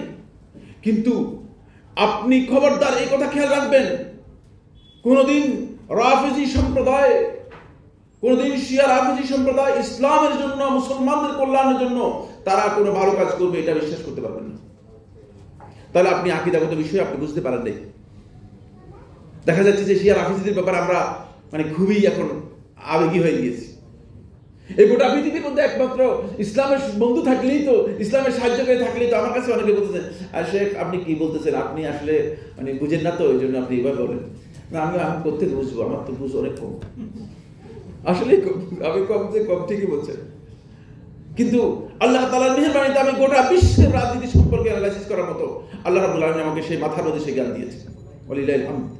কিন্তু আমরা এগুলো করি না, দরকার মনে করি না। আমার কাজ এটা নয় শাস্ত্রলে বসে বসে বলছেন না আমেরিকার রাজনীতি নিয়ে কথা বলতেছেন, আপনাকে কি কোনোদিন কেউ দায়িত্ব দিয়েছে? অপ্রয়োজনীয় কথা বলতেছেন, সামনে এটা আলোচনা আসবে, সামনে এই বিষয়ে আলোচনা আসবে। মোদ্দা কথা হচ্ছে এটা যে এই বিষয় নিয়ে আমাদের মধ্যে বিশাল আগ্রহ, বিশাল আবেগ আমাদের মধ্যে কাজ করতেছে। এই আবেগের কারণে আমাদের সমাজের মানুষগুলো মনে করতেছে যে মানে ইসলামের পক্ষের একমাত্র শক্তি হচ্ছে শিয়া রাফিজি সম্প্রদায়। গলত, আপনি বুঝতে পারেননি। রাফিজিরা রাফিজিদের স্বার্থের জন্য কাজ করতেছিল। যে বিষয় সম্পর্কে না জানেন সেই বিষয় সম্পর্কে চুপ থাকা উচিত। ফিতনার মধ্যে আপনি হয়তো চুপ থাকবেন, অথবা আপনি চেষ্টা করবেন ফিতনা থেকে সরে থাকার জন্য। কিন্তু দুর্ভাগ্যের বিষয় হচ্ছে যে আমরা সেখানে আগ বাড়িয়ে নিজেকে একটা কিছু করার জন্য চেষ্টা করি, নিজেকে প্রমাণ করার জন্য চেষ্টা করি যে আমি অনেক কিছু জানি। এই জায়গায় আপনি বড় বিপদের মধ্যে আছেন। এরপরে 3 নম্বর যে ফিতনা, সবচেয়ে বড় ফিতনা, সেটা হলো এই বন্ধুগণ, আজকের সবচেয়ে বড় ফিতনা হচ্ছে যে ইনফরমেশন, আল গাজবুল ফিকরি, আল গাজবুল ইলামি, ইনফরমেশন যে যুদ্ধ চলছে, আপনি স্নেহ যুদ্ধের মতো হাজার রকমের ভুল তথ্য দিয়ে মানুষদেরকে পথভ্রষ্ট বিভ্রান্ত করা হচ্ছে। আপনি ঠিক আছে, খুব সুন্দর সুন্দর কথা বলছেন, ভালোই বলছেন, কিন্তু কথা বলার সময় আপনাকে এই মান রাখতে হবে যে আপনি কার সম্পর্কে কোন বক্তব্য দিচ্ছেন। আল্লাহ রাসূল সাল্লাল্লাহু আলাইহি ওয়াসাল্লাম সম্পর্কে যদি কোনো বক্তব্য দিতে হয়, তাহলে আমাদের এই জ্ঞান নিতে হবে যে রাসূল সাল্লাল্লাহু আলাইহি ওয়াসাল্লামকে সাহাবায়ে কেরাম, তাবেঈন, তাবেঈন 1400 বছর পর্যন্ত কোন ব্যক্তি কি আল্লাহ রাসূল সাল্লাল্লাহু আলাইহি ওয়াসাল্লামকে একথা বলেছেন কিনা যে এটা কাউবয় বা রাসূল সাল্লাল্লাহু আলাইহি ওয়াসাল্লাম নাউজুবিল্লাহ মিন যালিক। কথা বলার সময় একটু আমাদের সেই জ্ঞান নিয়ে কথা বলতে হবে, আমাদের প্রত্যেকের জন্যই। এটা আমার জন্য প্রযোজ্য, আপনার জন্য প্রযোজ্য, কোনো সন্দেহ নেই। সম্মানের জায়গায় আপনারা সকলেই। কিন্তু আমরা যখন কথা বলবো তখন আমাদের খেয়াল রাখতে হবে যে আল্লাহ রাসূল সাল্লাল্লাহু আলাইহি ওয়াসাল্লাম সম্পর্কে কথা বলতে গেলে রাসূল সাল্লাল্লাহু আলাইহি ওয়াসাল্লাম কি বলা বৈধ হবে, সেটা কি আমি এমনিতেই বলে ফেলবো? ইন্না লিল্লাহি ওয়া ইন্না ইলাইহি রাজিউন। আল্লাহ রাসূল সম্পর্কে কথা বলার খুব মর্যাদা আছে, শালীনতা আছে। আল্লাহ তাআলা এই শালীনতার জন্য আদব শিক্ষা দিয়েছেন, আলাদা আদব শিক্ষা দিয়েছেন। এই বিষয়গুলো আমাদের জানতে হবে। ফলে ইনফরমেশন এমন এক পর্যায়ে গিয়ে পৌঁছেছে, এখন আপনি 10 প্রকারের জ্ঞান নিচ্ছেন, সমস্ত জ্ঞানের উৎস আপনার হয়তো ফেসবুক অথবা ইউটিউব। আপনি জানেন না এই আলেমের কাছ থেকে যে জ্ঞান নিচ্ছেন তিনি আসলে পথভ্রষ্ট না বিভ্রান্ত। এটা বড় ফিতনা। ফলে ওই ব্যক্তি কোন আকীদা পোষণ করে থাকে, কোন মানহাজের লোক, ওই ব্যক্তি আদৌ ইসলাম বুঝে কিনা, ওই ব্যক্তি কোরআন হাদিস বুঝে কিনা, নাকি সুন্দর খুব চমৎকার করে ডেকোরেটেড করে খুব সাজিয়ে গুছিয়ে একটা বিষয় প্রেজেন্ট করলো, আপনার কাছে খুব ভালো লেগে গেল। আপনি বলছেন ভাই শুনেন এই সমস্ত কথা বলেন না, এটাই ভালো, সবচেয়ে ভালো লাগে। ভালো লাগবে, কোনো সন্দেহ নেই, ভালো লাগতে পারে, কিন্তু হক আপনার কাছে স্পষ্ট হচ্ছে কিনা, এটা এখন সবচেয়ে সমসাময়িক বড় ফিতনার মধ্যে অন্তর্ভুক্ত। সমসাময়িক বড় যে ফিতনাগুলো রয়েছে তার মধ্যে একটি হচ্ছে বন্ধুগণ, খুবই গুরুত্বপূর্ণ। আল্লাহ রাসূল সাল্লাল্লাহু আলাইহি ওয়াসাল্লাম বলেছেন, আমি তোমাদের উপর 2টি জিনিসকে আশঙ্কা করছি, ভয় করছি। তার মধ্যে একটি হচ্ছে মুনাফিকুন, মুনাফিক ব্যক্তি, আলিমুল লিসান ইউজাদুল বিল কুরআন, ওই মুনাফিক ব্যক্তি যার বক্তব্য হবে খুব সুন্দর, ভাষা হবে খুব সুন্দর, কথা হবে খুব সুন্দর, কিন্তু ইজাদুল বিল কোরআন, কোরআন দিয়ে তোমাদের সাথে লড়াই করবে, যুদ্ধ করবে, বিতর্ক করবে। এই ব্যক্তিদের আবির্ভাব ঘটেছে খুব ভয়ঙ্কর ভাবে এখন বর্তমানে। সেটা হচ্ছে এই, আপনি দেখবেন কোরআন শিক্ষা কেন্দ্র, কোরআন গবেষণা কেন্দ্র, কোরআন রিসার্চ কেন্দ্র ইত্যাদি ইত্যাদি। অবশ্যই ভালো কাজ কোনো সন্দেহ নেই, কোরআনের ব্যাপারে ভালো কাজ করবেন কোনো সন্দেহ নেই, কিন্তু এর অধিকাংশ এর পেছনে হিডেন এজেন্ডা হচ্ছে কোরআনের নাম দিয়ে রাসূল সাল্লাল্লাহু আলাইহি ওয়াসাল্লামের সুন্নাহকে অস্বীকার করা, ইনকার সুন্নাহ, সুন্নাহকে অস্বীকার করা। আমার বন্ধুগণ, এটি সবচেয়ে বড় ফিতনা বর্তমানে, বিশেষ করে যারা কোরআন এবং হাদিসের জ্ঞান সরাসরি কোরআন এবং হাদিস থেকে না নিয়ে অনুবাদ থেকে নিয়েছে অথবা বই থেকে নিয়েছে। এদের অনেকে সূরা ফাতিহা ভালো করে অনুবাদ করতে পারে না, কিন্তু তিনি কোরআন শিক্ষা দেন, তিনি মন গড়া বক্তব্য দেন। আমি তাদেরকে ছোট করার জন্য বলছি না, খুব ভালো করে খেয়াল করুন, কিন্তু এই বিষয়ে জানতে হবে আপনি আসলে আলেমদের কাছ থেকে নিচ্ছেন কিনা। এই ফিতনা আমাদের মধ্যে এমন ব্যাপক হয়ে গিয়েছে যে আজকের সমাজের মধ্যে আপনি ইনকারুস সুন্নাহ বাংলাদেশের প্রেক্ষাপটে এত ভয়ঙ্কর হয়ে গেছে। তারা এখন এস্টাবলিশড, তাদের বই আছে, তাদের প্রকাশনী আছে, তাদের মানে সাহিত্য রচনা করে ফেলেছে, রাসূল সাল্লাল্লাহু আলাইহি ওয়াসাল্লামের সুন্নাহর মধ্যে জালজালিয়াতি আছে, সুতরাং সুন্নাহ বাদ দেন ভাই, বলে কোরআনই তো যথেষ্ট, সুন্নাহ আবার কেন? কোরআন যথেষ্ট কিসের জন্য? এই ব্যক্তিকে যদি জিজ্ঞেস করা হয় কোরআন দিয়ে কি সালাত আদায় করতে পারবেন, তখন বলবে না। কোরআন দিয়ে সিয়াম পালন করতে পারবেন, বলবেন না। কোরআন দিয়ে আপনি যাকাত দিতে পারবেন, বলবেন না। তাহলে কোরআন যথেষ্ট কোথায়? কি বুঝতে পেরেছেন আপনি? আসল কথা হচ্ছে এগুলো গভীর ষড়যন্ত্র, এগুলো সম্পর্কে আমাদের বক্তব্য রয়েছে সরাসরি, আমরা সেই বিষয়ে যাচ্ছি না। এরপর আরেকটি ফিতনা যুবকদেরকে সবচেয়ে বেশি মানে আমাদের যুবকদেরকে করেছে, সেটা হচ্ছে যুবকরা তাদের সময় এবং সামর্থ্য এবং শক্তি, যৌবন শক্তি, এটাকে ব্যয় করতেছে তারা একেবারে বেহুদা কাজে, অপ্রয়োজনীয় কাজে। সেটা হলো ফেসবুক এবং ইউটিউবের মধ্যে। কোরআন তিনি তেলাওয়াত করেন না, কোন বই স্টাডি করেন না, বলছে আমি এখন ইসলামের জ্ঞান নিচ্ছি তো এই জন্য ফেসবুকের মধ্যে স্বাক্ষর করে আছে। ডাস্টবিন থেকে যদি তালাশও করেন, ডাস্টবিনের মধ্যে দুই একটা ভালো রুটি টুটি পড়েও যেতে পারে, এটা ডাস্টবিন থেকে মানে কয়দিন তালাশ করে এখান থেকে ভালো রুটি বের করবেন, ভালো জিনিস বের করবেন। আপনি তো ভালো জায়গায় আসতে হবে, আপনাকে যেখানে ভালো জিনিস আছে সেখানে আসতে হবে। এই জায়গায় আমাদের সবচেয়ে বড় সমস্যা তৈরি হয়েছে। আপনি ডাস্টবিনের মধ্যে তালাশ করতেছেন হক, আপনি কি ডাস্টবিনে তালাশ করে হক পাবেন? মোটেও পাবেন না। এই জায়গায় আমাদেরকে বন্ধুগণ খুবই মানে বিচ্যুতির কারণ দেখা দিয়েছে যুবকদের মধ্যে, এই বিচ্যুতি এবং এই ফিতনা, এই দালালত বেশি গেছে। 5 নম্বর যে দালালত বেশি ভয়ঙ্কর দালালত, সেটা হচ্ছে সুন্নাহ এবং বেদাত। এর মধ্যে পার্থক্য করার যে মূলনীতি রয়েছে, না আলেমদের জানা রয়েছে, না সাধারণ পাবলিকের জানা রয়েছে। বেশিরভাগ লোকের জানা নেই। অনেক আলেমকে দেখতে পাচ্ছি যে মানে যে বিষয়ে বেদাত বলার কোনো সুযোগ নেই সেখানে বেদাত বলে দিচ্ছেন।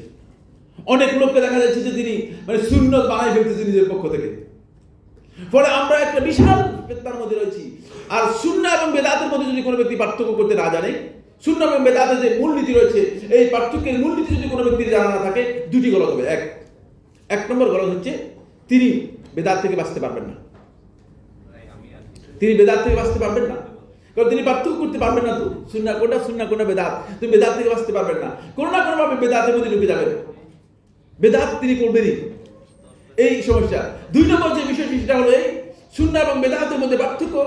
এই যে জ্ঞান, এই জ্ঞান যদি কোনো ব্যক্তি অর্জন না করে থাকে, তাহলে তিনি নির্ভেজাল সুন্নাহ সম্পর্কে এই কাজটি সুন্নাত অথবা বেদাত এটা হুকুম দিতে পারবেন না, তিনি গলত মানে বক্তব্য দিবেন।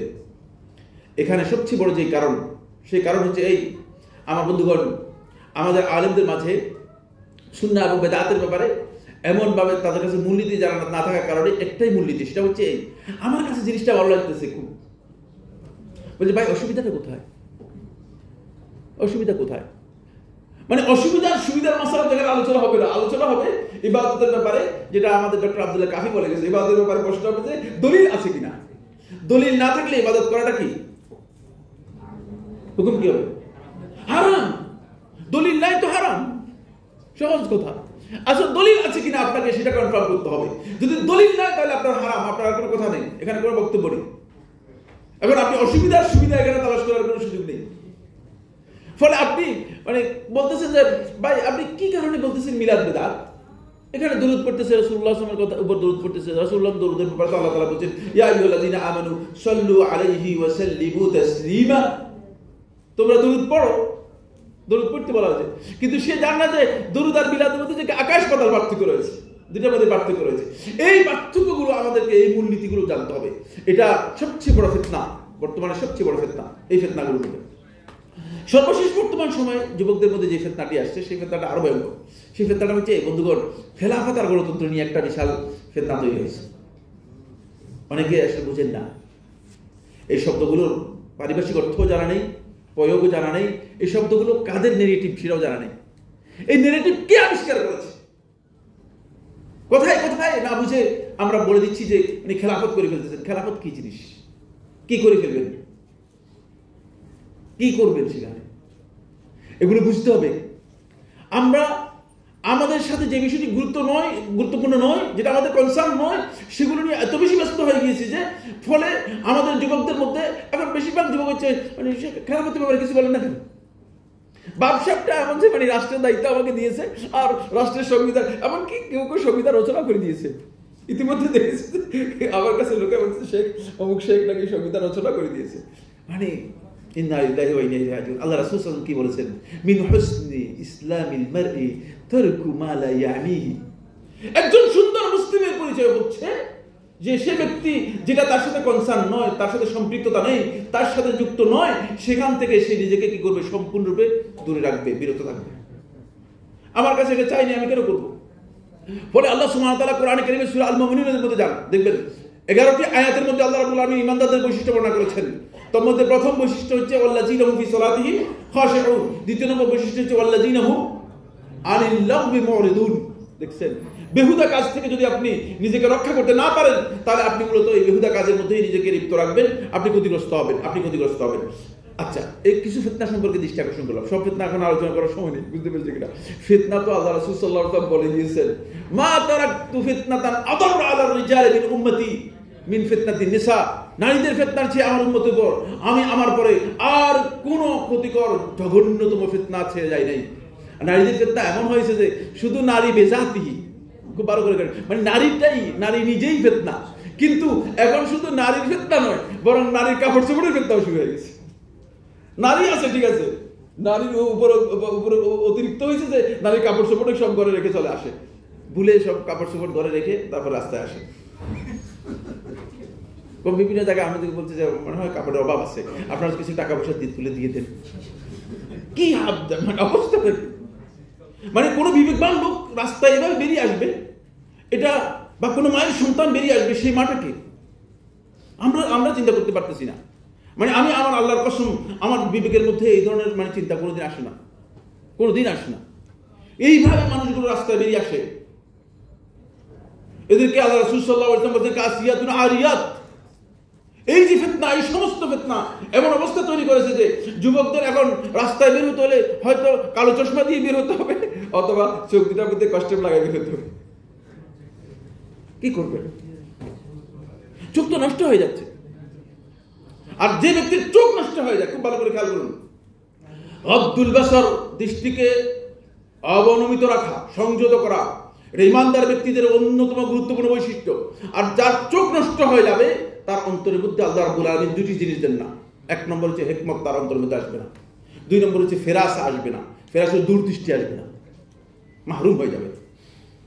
শেখুল ইসলাম ইবনে কাইয়্যিম রাহিমাহুল্লাহ বলেছেন, আপনি ফেরাসা থেকে মাহরুম হয়ে যাবেন, হিকমত থেকে আপনি মাহরুম হয়ে যাবেন। আপনি কোনো খবর রাখবেন না যে হিকমত থেকে মাহরুম হয়ে যাচ্ছেন কিভাবে। আসুন এবার যে পয়েন্টগুলো নিয়ে আলোচনা করবো সেটা হচ্ছে এই যে ফিতনা এবং বিভ্রান্তি, এই ফিতনা এবং বিভ্রান্তির কারণগুলো খুব সংক্ষেপে কারণগুলো আলোচনা করবো। সময় আমাদের যতক্ষণ এই সময়ের মধ্যে শেষ করে দেবো, যেহেতু সময় বাইরে এক সেকেন্ডের কথা বলবো না ইনশাআল্লাহ।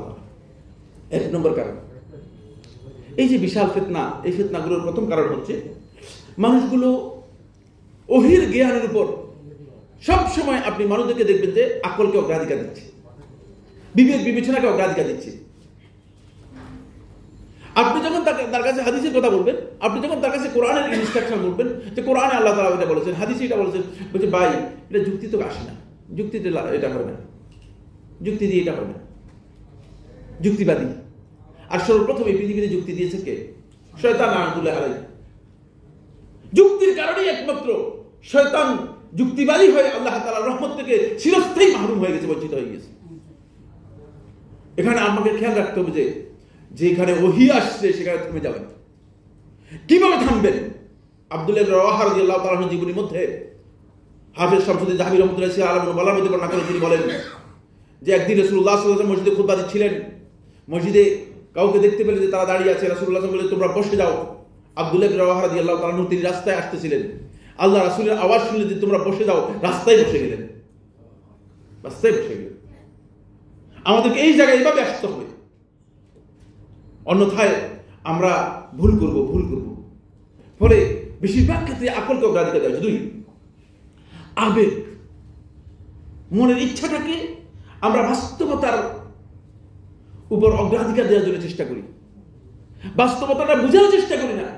আবেগটা আমার সবচেয়ে বেশি কাজ করে। আবেগ দিয়ে মনে করতেছেন যে এটা করে ফেলতে পারবো, কিন্তু বাস্তবতা কি আদৌ সম্ভব কিনা, আদৌ এই কাজটা আপনার জন্য মানে কতটুকু পসিবল, কতটুকু সম্ভব, সেই বিবেচনায় আমরা যাই না। এই কারণে এই যে ফিতনাগুলো আছে, এই ফিতনাগুলো আমাদের মধ্যে ব্যাপকভাবে কাজ করতেছে। আবেগ, আপনার আবেগটাকে উস্কানি দিয়ে একদল লোক আপনাকে নিয়ে যাচ্ছে হেমিলনের বাসিলার মতো। আপনার আবেগের কারণে আপনি দৌড়ে যাচ্ছেন।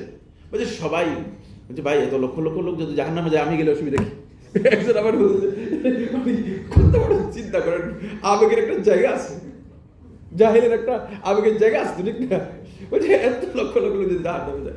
আরেকজন বলতেছে অমুক অমুক নায়িকার কয়েকজনের নাম বলে, আমাকে বলতেছে অমুক অমুক জাহান্নামে যাবে কিনা। যদি তারা যায় তাহলে জাহান্নামে আমরা গান শুনবো, অসুবিধা সুবহানাল্লাহ।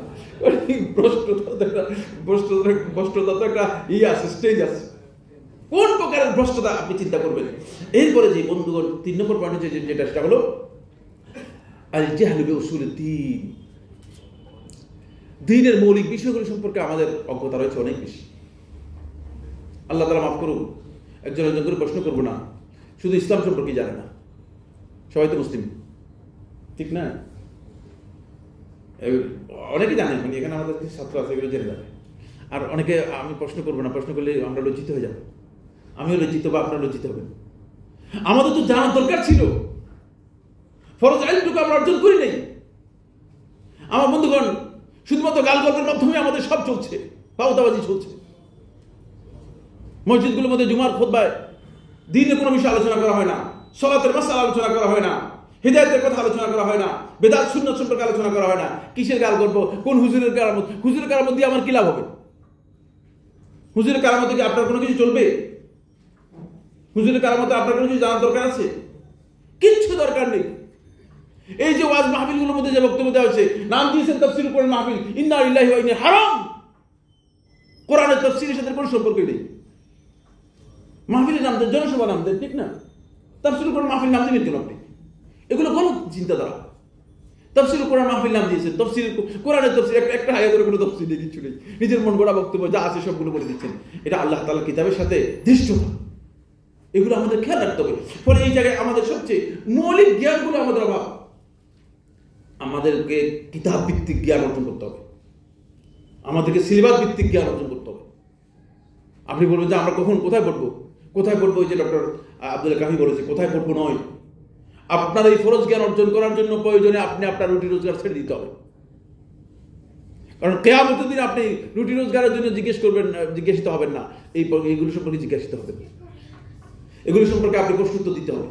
সুতরাং আপনাকে সেটা খেয়াল রাখতে হবে। 4 নম্বর পয়েন্ট যেটা, সেটা হচ্ছে এই বন্ধুগণ খুব ইম্পর্টেন্ট বিষয়, এই যে পথভ্রষ্ট ফেরকাগুলো, এদের সম্পর্কে আমাদের না জানা, এদের উসুল কি, এদের মূলনীতি কি, এদের আকীদা কি। আমার এখানে মানে গত জুমাবার আপনারা আমার লাইভ প্রোগ্রামে দেখেছেন কিনা, একজন প্রশ্ন করেছে যে মানে শিয়া সুন্নি এরা দুটোই তো জান্নাত যাবে, কিন্তু আপনারা কেন এর পার্থক্য করতেছেন? মানে তার কাছে জান্নাত মনে হচ্ছে আল্লাহ তাআলা জান্নাত রসগোল্লা বাবা না, কি বলতেছেন এগুলো? কিচ্ছু জানা নেই।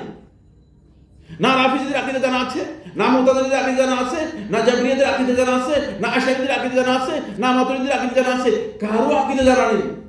তো আকীদা না জানার কারণে, এই পথভ্রষ্ট বিভ্রান্ত গ্রুপগুলো সম্পর্কে না জানার কারণে আমাদের সবচেয়ে বড় যে সমস্যা হচ্ছে সেটা হলো এই, আমরা সবাইকে মনে করতেছি এরা সবাই হিদায়াতের উপর আছে। এই জায়গায় আমরা সবচেয়ে বড় বিভ্রান্তির মধ্যে আছি। এটা একটা বড় ফিতনা। এরপরে যে বিষয়টি খুবই গুরুত্বপূর্ণ সেটা হলো এই, আপনি আমি ধারণা করে আছি সেটা হলো এই উম্মতের মধ্যে বিভক্তি, এটি যে অপরিহার্য একটা বিষয়, এটাকে ইগনোর করে মানুষ মনে করতেছে যে আচ্ছা দেখেন তো, মানে আমরা সবাই এক হলে অসুবিধাটা কোথায়? না আমরা যদি ঐক্যবদ্ধ হই অসুবিধাটা কোথায়? কিন্তু কাদের সাথে কিসের ইস্যুতে ঐক্যবদ্ধ হবে সেই ঐক্যবদ্ধ হওয়া জায়েজ না জায়েজ, কিন্তু ঐক্যের মানে টার্গেট কি হবে? ঐক্যের টার্গেট কি হবে? কেন কি ঐক্য হবে? যদি দ্বীনের বিষয় হয়ে থাকে তাহলে অবশ্যই আকীদা এবং মানহাজের বিষয় আপনাকে নিশ্চিত করে তারপরে ঐক্য হতে হবে না, অন্যথা এটা প্রয়োজন নেই। এতে কিচ্ছু হবে না, যে এতে মুসলমানদের কোনো মাসলাহাত কি হবে না, সাব্যস্ত হবে না। 5 নম্বর পয়েন্ট যেটা, সেটা হলো খুবই গুরুত্বপূর্ণ পয়েন্ট বন্ধুগণ, এটা যারা সবার জন্য দরকার, সেটা হচ্ছে আরবি ভাষার জ্ঞান না থাকা, আরবি ভাষা জানা থেকে দূরে থাকা। আপনারা বলবেন যে ভাই আমরা এখন কি আরবি শিখবো কিনা? আরবি শিখতে হবে। আপনাকে তো শয়তান বদভস্ত করতেছে এই কারণেই, কোরআনের আয়াত দিয়ে আপনাকে মূল ব্যাখ্যা দিচ্ছে, কোরআনের আয়াত দিয়ে মিথ্যা বক্তব্য দিচ্ছে, সহিহ হাদিস বলে সহিহ হাদিসের মিথ্যা ব্যাখ্যা দিচ্ছে। যেহেতু আপনি জানেন না, আপনি মনে করতেছেন যে হাদিস থেকে তো বলছে, সহিহ বুখারী হাদিস, কিন্তু সহিহ বুখারী হাদিস যে ব্যাখ্যাটা দিয়েছে সেই ব্যাখ্যাটা গলত। এই জন্য বন্ধুগণ আরবি ভাষা জানতে হবে। শেখুল ইসলাম ইবনে তাইমিয়া রাহমাতুল্লাহ আলাইহি ইখতিদাউ সিরাতুল মুস্তাকিমের মধ্যে বলেছেন আরবি জানাটা হচ্ছে মুসলমানদের জন্য ফরজ, এটা মুসলিমদের মৌলিক জ্ঞান। আমরা এই জায়গায় দূরে থাকার কারণে, যত দূরে আছি ততই আমরা দিন থেকে দূরে আছি। ফলে ইমাম শাতিবী রাহমাতুল্লাহ আলাইহি ইতিসামের মধ্যে উল্লেখ করেছেন, তিনি বলেছেন যে মুসলিম উম্মার বিভ্রান্তির সবচেয়ে গুরুত্বপূর্ণ অন্যতম কারণ একটাই, সেটা হচ্ছে মুসলিম উম্মা তাদের মূল যেই বিষয় রয়েছে সেই বিষয় থেকে তারা অনেক দূরে, সেটা হচ্ছে আরবি থেকে দূরে। কোরআন এবং হাদিস আরবিতে আপনাকে বুঝে দিচ্ছে উল্টা, কারণ এই হুজুর আপনাকে কেমন পর্যন্ত ভুল বুঝতে পারতো না যদি আপনি কোরআন এবং হাদিস বুঝতেন, আরবি বুঝতেন। এই হুজুরের মসজিদের মধ্যে যে খুতবা দেয়, আরবিতে খুতবা দিচ্ছে। কিসে খুতবা দিচ্ছে? বাংলাদেশে বয়ান করে খুতবা দেয় না, আরবিতে দেখি আরবিতে খুতবা দেয়। তো আরবিতে যে খুতবা দিচ্ছে, এই খুতবা যদি আপনি আরবি বুঝতেন তাহলে হুজুরের মুখের উপর জুতা মেরে দিয়ে তারপরে চলে আসতেন। মাঝে মধ্যে আমি বিভিন্ন জায়গায় কোনো কারণে যদি জুমার নামাজ পড়তে যাই, দেখি যে যা হাদিস বলছে সবগুলো মিথ্যা, যা কথা বলছে সব মিথ্যা। তো এই কি হেদায়েত লাভ করবে? এই জন্য গোটা উম্মাহ হেদায়েত থেকে বঞ্চিত, কারণ আসল জায়গা থেকে আমরা অনেক দূরে। এরপরে যে পয়েন্টটি গুরুত্বপূর্ণ সেটা হলো বন্ধুগণ, আমরা আল আইমাতুদ দাল্লিন আল মুদিল্লিন, ওই সমস্ত ইমাম, ওই সমস্ত আলেম, ওই সমস্ত জ্ঞানী যারা নিজেরা পথভ্রষ্ট, অন্যদেরকে পথভ্রষ্ট করে, তাদের থেকে আমরা নিজেদেরকে দূরে রাখি না, বরং তাদের আমরা সহযোগী হয়ে তাদের আমরা ফলোয়ার্স হয়ে চলছি। আল্লাহ রাসূল সাল্লাল্লাহু আলাইহি ওয়াসাল্লাম সাওবান নদী বর্ণনা করেন, রাসূলুল্লাহ সাল্লাল্লাহু আলাইহি ওয়াসাল্লাম খুব কাছের মানুষ সাওবান নদী, তিনি বলেন রাসূলুল্লাহ সাল্লাল্লাহু আলাইহি ওয়াসাল্লাম ইন্নামা আখাফু আলা উম্মতি, আমি আমার উম্মতের উপর এই আশঙ্কা করছি আল আইমাতাল মুদিল্লিন, ওই সমস্ত ইমামদেরকে, ওই সমস্ত আলেমদেরকে যারা মানুষদেরকে পথভ্রষ্ট করবে। আল্লাহ রাসূল সাল্লাল্লাহু আলাইহি ওয়াসাল্লাম আগে সতর্ক করেছেন। ইমাম তিরমিজি রাহমাতুল্লাহ আলাইহি এই হাদিসটি বর্ণনা করেছেন, 2229 নম্বর হাদিস। অন্য রাওয়ায়াতের মধ্যে এসেছে ইন্না আখওয়াফা মা আখাফু আলা উম্মতি, আমি আমার উম্মতের উপর যে জিনিস আশঙ্কা করছি সবচেয়ে বেশি সেটা হচ্ছে আমি বাদি, আমার পরে আল আইমাতাল মুদিল্লিন, ওই সমস্ত ইমামদেরকে, ওই সমস্ত আলেমদেরকে যারা মানুষদেরকে পথভ্রষ্ট করবে। এই সমস্ত লোকদেরকে চিহ্নিত করতে হবে, জানতে হবে আপনাকে। আকীদা এবং মানহাজের এই বিষয়গুলো না জানলে কে আসলে পথভ্রষ্ট করছে, কে আপনাকে হেদায়েত দিচ্ছে না, হেদায়েতের বক্তব্য দিচ্ছে না, সেটা আপনি বুঝতে পারবেন না। সেটা আপনাকে কি করতে হবে? বের করে আনতে হবে। আসুন এখানে আর আলোচনা করবো না, একটা পয়েন্ট আলোচনা করবো, সেটা হচ্ছে আলেমদের থেকে দূরে থাকা, রব্বানি হাক্কানি আলেমদের থেকে দূরে থাকা এবং তাদের সাথে সংযুক্ত না থাকা, এটা পথভ্রষ্টতার আরেকটি কারণ।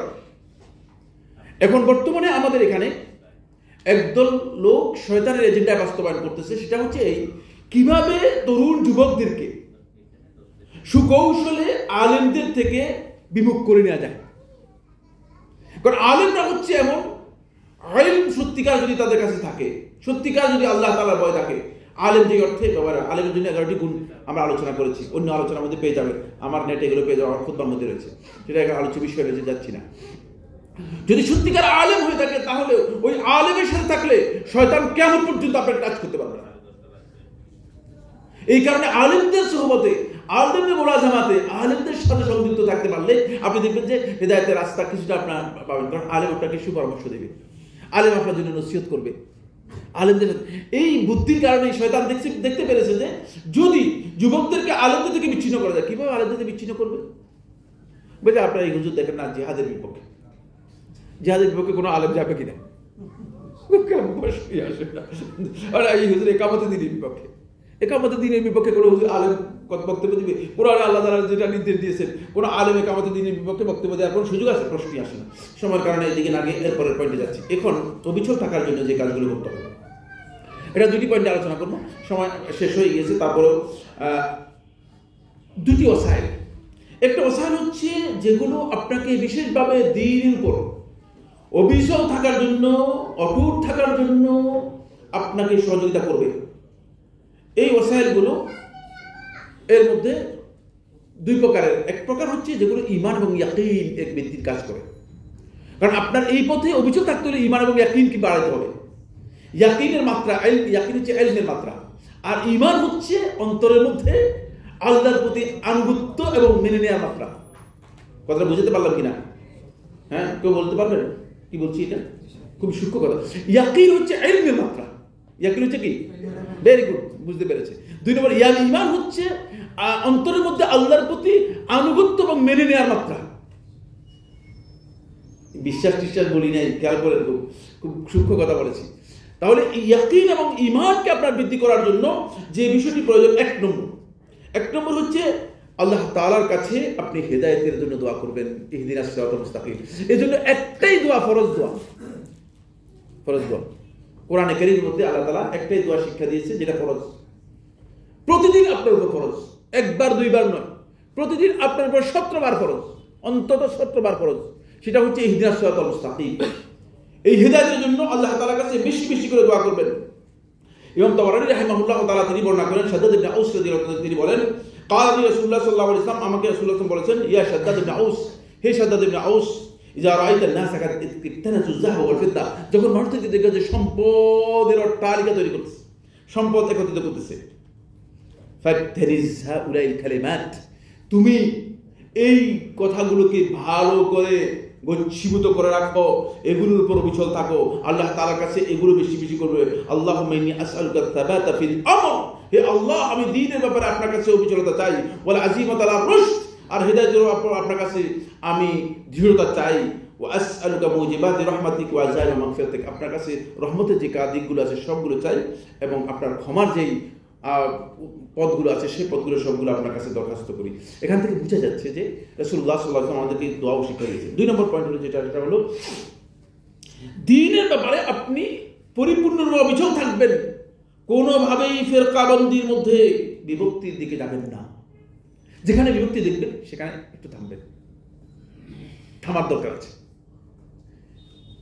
আজকে ফিরকাবন্দি, ঘরানা, গ্রুপ, দল, দলীয়তা এমন ভাবে আমাদের মধ্যে গ্রাস করে নিয়েছে যে এই বিষয়ে বক্তব্য দিলে এই মানে বেশিরভাগ বক্তব্য যে উনি আসলে আমাদের বিরোধী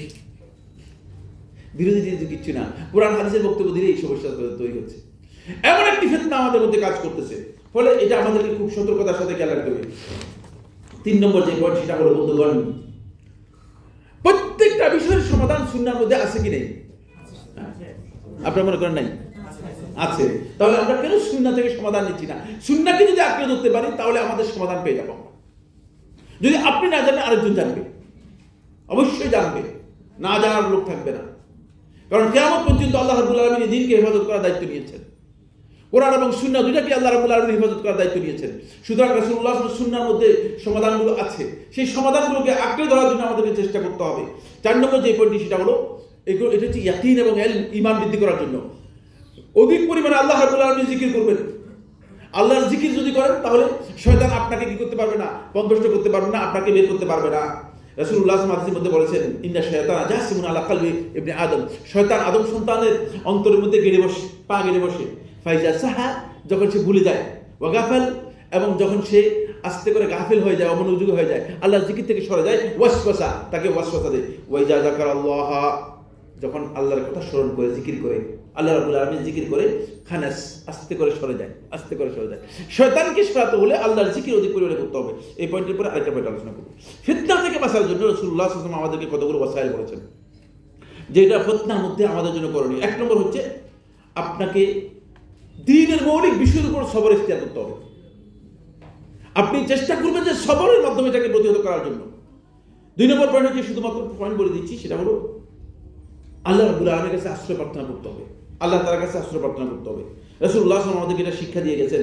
যায়েদ ইবনে সাবিত রাদিয়াল্লাহু আনহু বর্ণনা করেন, তিনি বলেন, আল্লাহ নবী সাল্লাল্লাহু আলাইহি ওয়াসাল্লাম বলেছেন, তাআওয়াযু বিল্লাহি মিনাল ফিতান মা যাহারা মিনহা ওয়া মা বাতান, তোমরা আল্লাহ রাব্বুল আলামিনের কাছে আশ্রয় প্রার্থনা করো ফিতনা থেকে, মা যাহারা মিনহা ওয়া মা বাতান, যে ফিতনা প্রকাশ্য যত ফিতনা আছে সবগুলো থেকে আল্লাহর কাছে আশ্রয় প্রার্থনা। 3 নম্বর পয়েন্ট হলো যেটা, সেটা হলো আল্লাহ রাব্বুল আলামিনের পর্যবেক্ষণ সার্বক্ষণিক আপনার মধ্যে আসতে হবে। আল্লাহ তাআলা সব কিছুতে আমাকে দেখছেন, সব কিছু আমার শুনেন। তাহলে দেখবেন যে আপনি এখানে সতর্ক হতে পারবেন। ইহফাজিল্লাহ ইয়াহফাজকা, আপনি যখন আল্লাহ তাআলাকে হেফাজত করবেন, আল্লাহ রাব্বুল আলামিন আপনাকে হেফাজত করবে। ইহফাজিল্লাহ তাজিদু তুজাহাক, আল্লাহ তাআলাকে হেফাজত করো, তাহলে তুমি আল্লাহ তাআলাকে তোমার সামনে পেয়ে যাবে। কিভাবে সামনে পাবেন?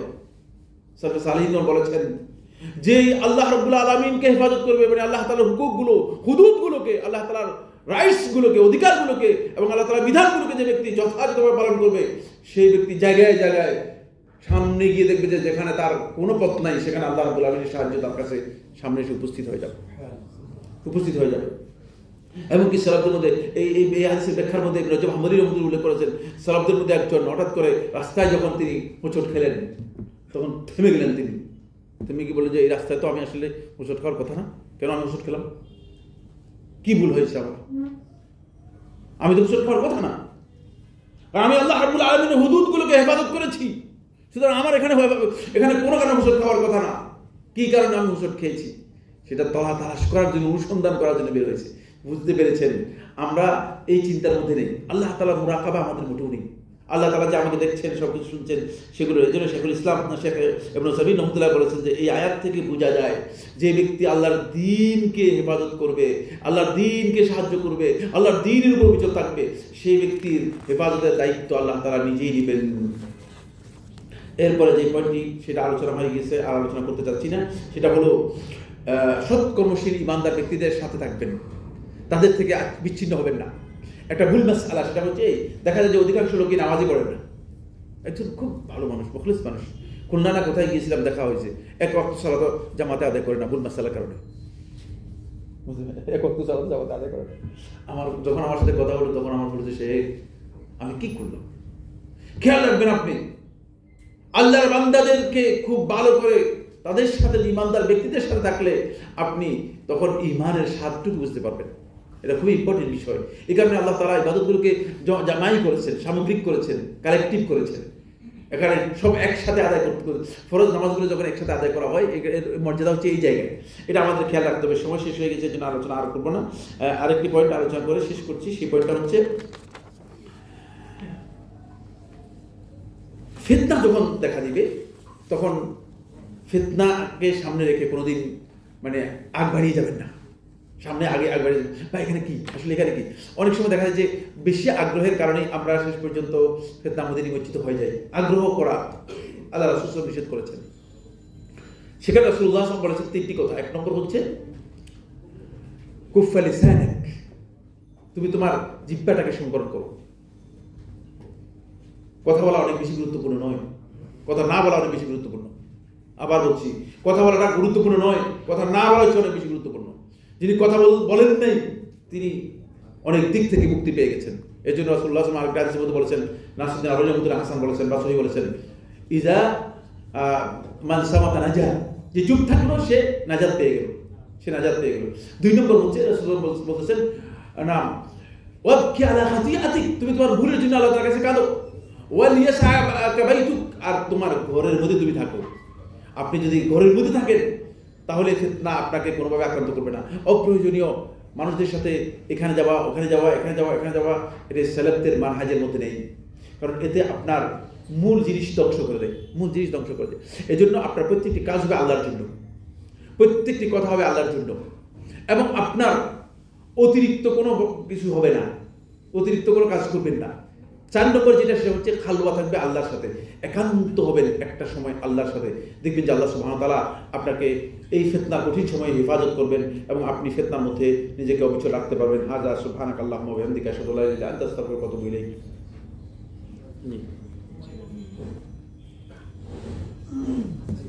মাইকের কি অবস্থা?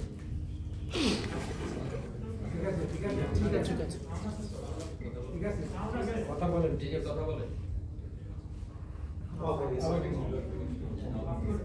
ঘাস খাই না তো আমরা, সাউন্ড আছে, অন করছি, অন কোনো সাউন্ড নাই।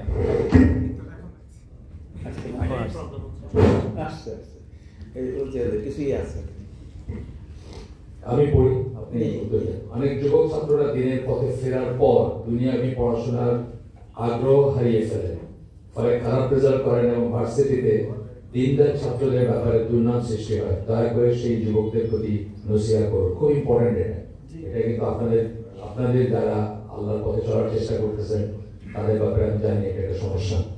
হ্যাঁ, ধন্যবাদ। এই প্রশ্নটা খুব গুরুত্বপূর্ণ। প্রথম কথা হচ্ছে দুনিয়ার যে জ্ঞান, জাগতিক যে জ্ঞান রয়েছে, এই জ্ঞান অর্জন করা মানে এর হুকুম সম্পর্কে আবু হামিদ গাসালি রাহিমাহুল্লাহ তাআলা রিয়ার মধ্যে উল্লেখ করেছেন যে এর অধিকাংশ জ্ঞানই ফরজে কিফায়া।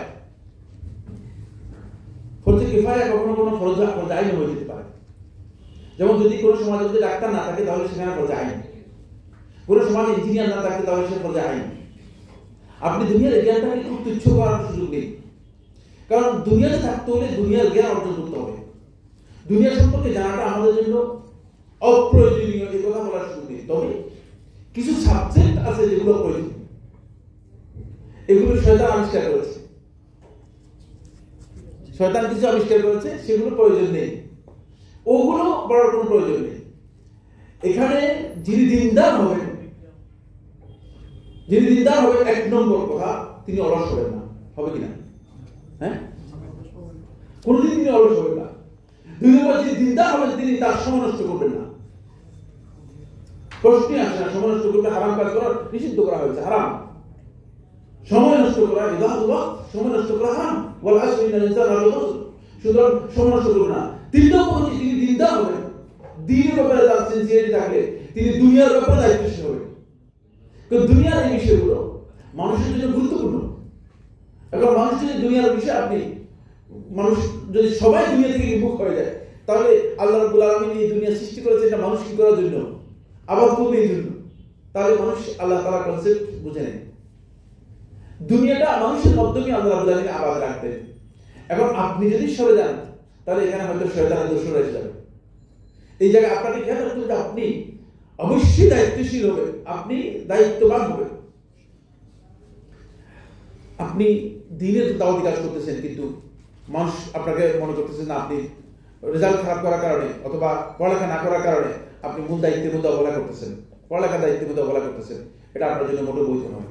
তার কারণ হচ্ছে পড়ালেখা করাটা এটা প্রত্যেকটা ব্যক্তির জন্য খুব গুরুত্বপূর্ণ বিষয়। এটা দুনিয়ার জন্য যেমন গুরুত্বপূর্ণ, আখিরাতের জন্য গুরুত্বপূর্ণ। কারণ আপনি দুনিয়াতে চলতে হলে দুনিয়ার জ্ঞান অর্জন না করে যদি শুধু আখিরাতের জ্ঞান অর্জন করেন তাহলে আমাদের মতো হয়ে যাবে। আমাদের মতো বলতে আমি হুজুরদেরকে বুঝাচ্ছি, হুজুর যারা আছে এরা আখিরাতের জ্ঞানটা দুনিয়ার জন্য বিক্রি করতেছে, ঠিক না? বেশিরভাগ লোকে রাগ করেন না আপনারা, আমার বক্তব্য বেশিরভাগ লোকের কাছে আর দুনিয়ার কোনো জ্ঞান নেই, আখিরাতের জ্ঞান।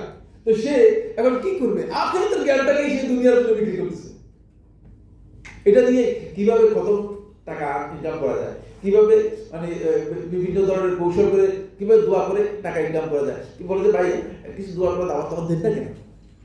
পুরোটাই বলো, কারণ সে আখিরাতটাকে দুনিয়া ইনকামের জন্য ব্যবহার করতেছে। এটা পদ্ধতি নয়। আরেকটি কথা গুরুত্বপূর্ণ বলছি, সেটা হলো এটা লম্বা আলোচনা, কিন্তু খুব এক কথা বলেছি, সেটা হলো দুনিয়ার জ্ঞান আর দ্বীনের জ্ঞান, এই যে পার্থক্যটা, এই পার্থক্য শয়তান করে দিয়ে গেছে। এটা ইংরেজরা এই শয়তান করে দিয়ে গেছে। আসলে মুসলমানদের মধ্যে এর কোনো পার্থক্য নেই। কারণ আপনাকে দিনও জানতে হবে, দুনিয়াও জানতে হবে। দিন জানতে হবে আপনার দিনের মানে দিনের খাতিরে, আপনার ইমানের খাতিরে, ইসলামের খাতিরে। দুনিয়া জানতে হবে, দুনিয়া যেহেতু আপনি বসবাস করতে হবে, এই জন্য আপনাকে দুনিয়া জানতে হবে। ফলে সাহাবায়ে কেরামদের মাঝে, তাবিঈদের মাঝে, তবে তাবিঈদের মাঝে এর কোনো পার্থক্য ছিল? ইসলামের সোনালী যুগে কোনো পার্থক্য ছিল না। এই পার্থক্যটা আমরা করেছি এবং এই পার্থক্যের কারণে এখন একদল বাইর হয়েছে, একদল কোট টাই শুটলা, আর একদল বাইর হয়েছে বোঝার জুব্বাদার পাওলা। এই দুই দল বের করেছে, তারা দুইটা ডিজাইন করে দিয়েছে আমাদেরকে। এই ডিজাইনটা ইসলামিক ডিজাইন নয়। আচ্ছা, এর পরের প্রশ্নটা হচ্ছে যে ফজরের নামাজে এটা আমাদের মসজিদে দেখা যায় যে কাতারের ভিতরে দাঁড়ায় জামাত শুরু হয়ে গেছে, একজন সুন্নত পড়ে যাচ্ছে, এই সম্বন্ধে জানতে চাইছেন যে এটার কি বিধান কি?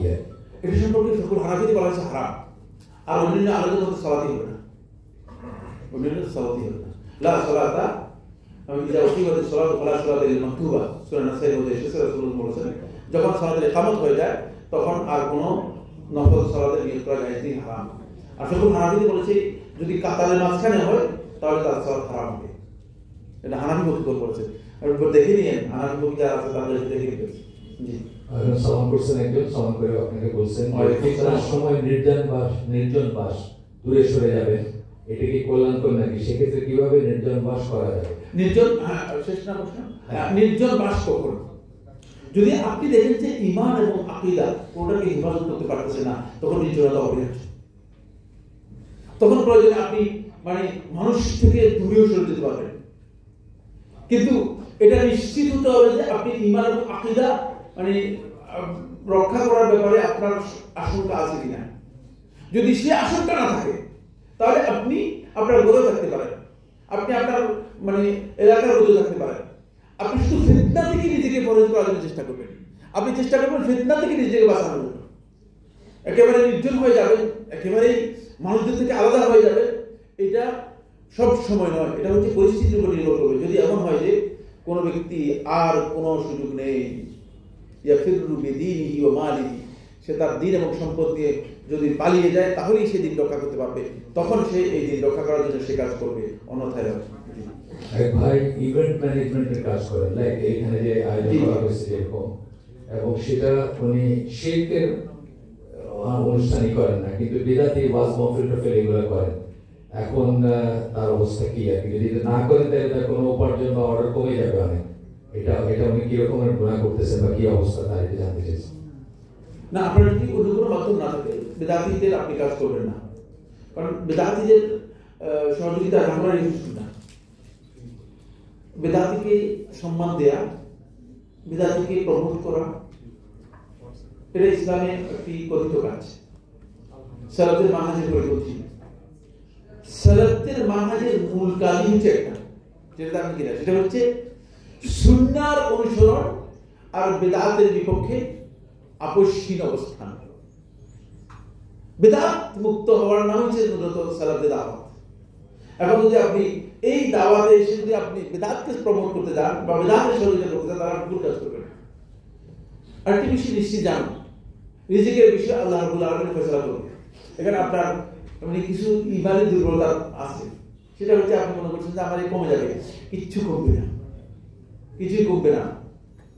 কারণ যদি আল্লাহর সন্তুষ্টির জন্য কোনো ব্যক্তি মান তারাকা শাইআন লিল্লাহ আওয়াদাহুল্লাহু খায়রাম মিনহু, যদি কোনো ব্যক্তি আল্লাহর জন্য, আল্লাহর সন্তুষ্টির জন্য কোনো জিনিস ত্যাগ করে ছেড়ে দেয়, আল্লাহ তাআলা তাকে এর চেয়ে উত্তম জিনিস বিনিময় দিয়ে দেবেন। সুতরাং আপনি একটু আল্লাহ তাআলার দিকে আসুন না, দেখেন আল্লাহ তাআলা কিভাবে আপনাকে বিনিময় দেন, ইনশাআল্লাহ।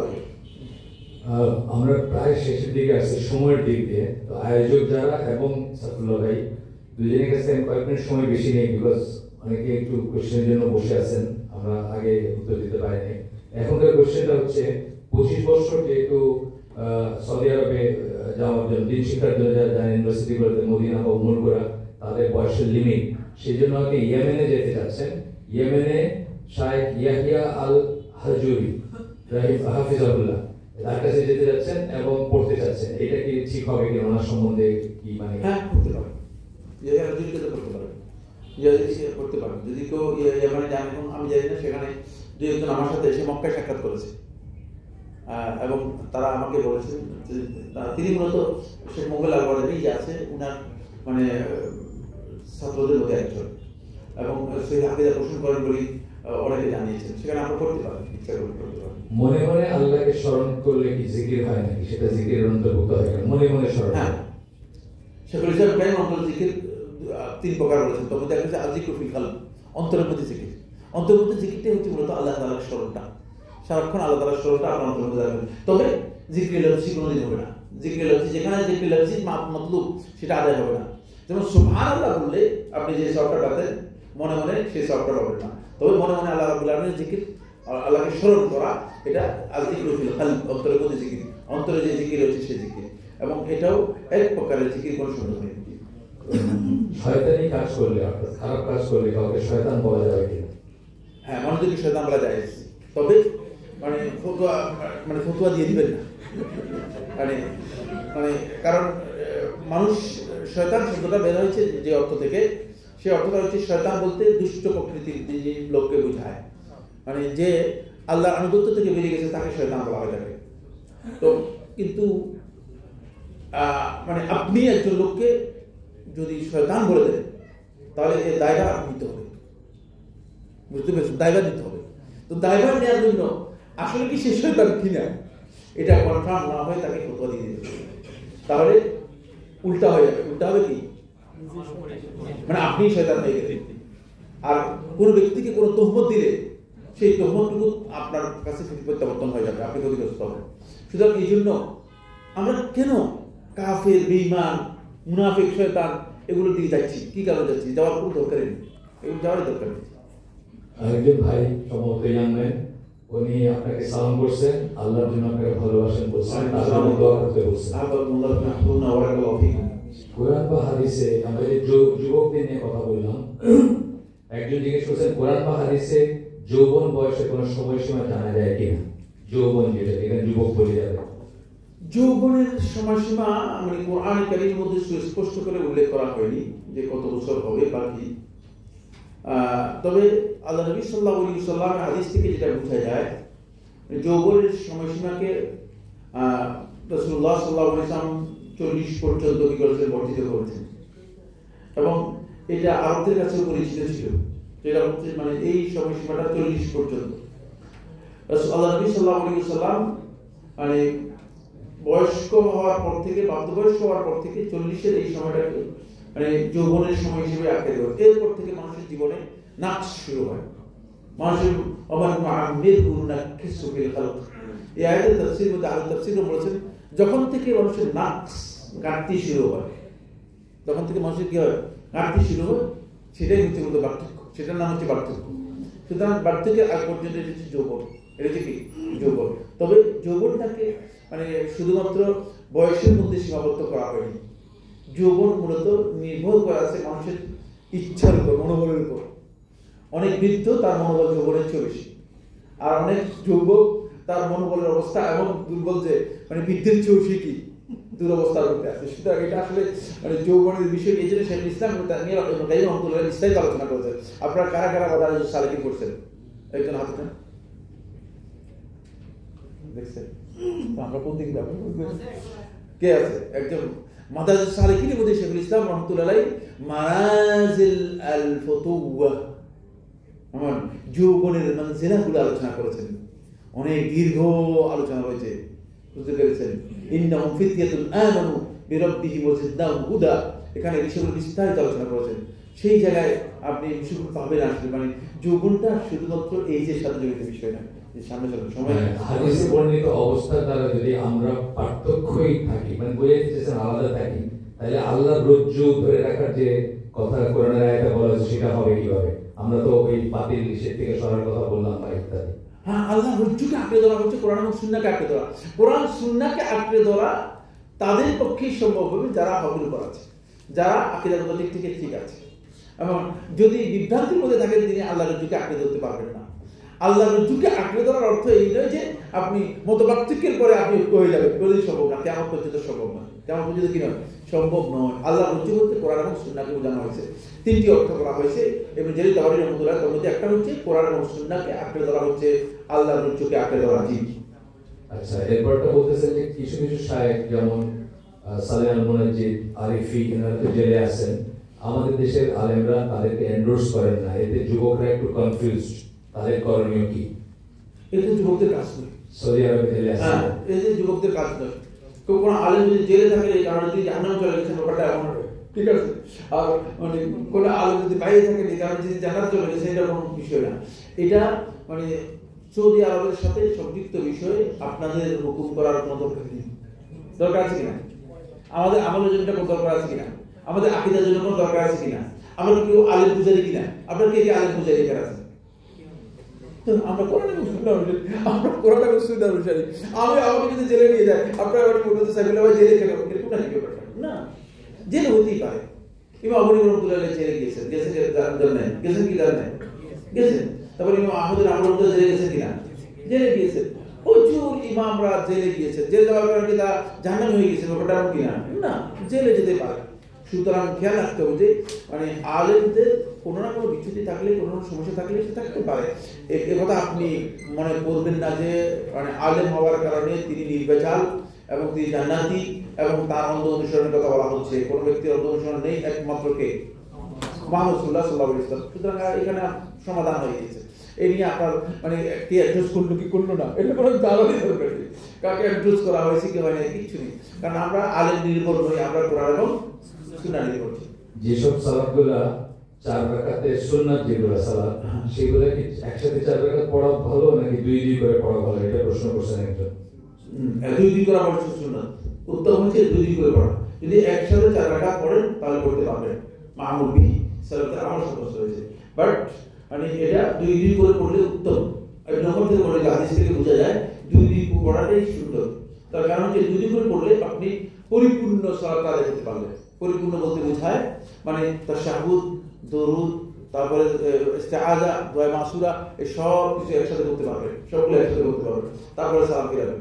এজন্য এটা 2-2 করা হচ্ছে উত্তম।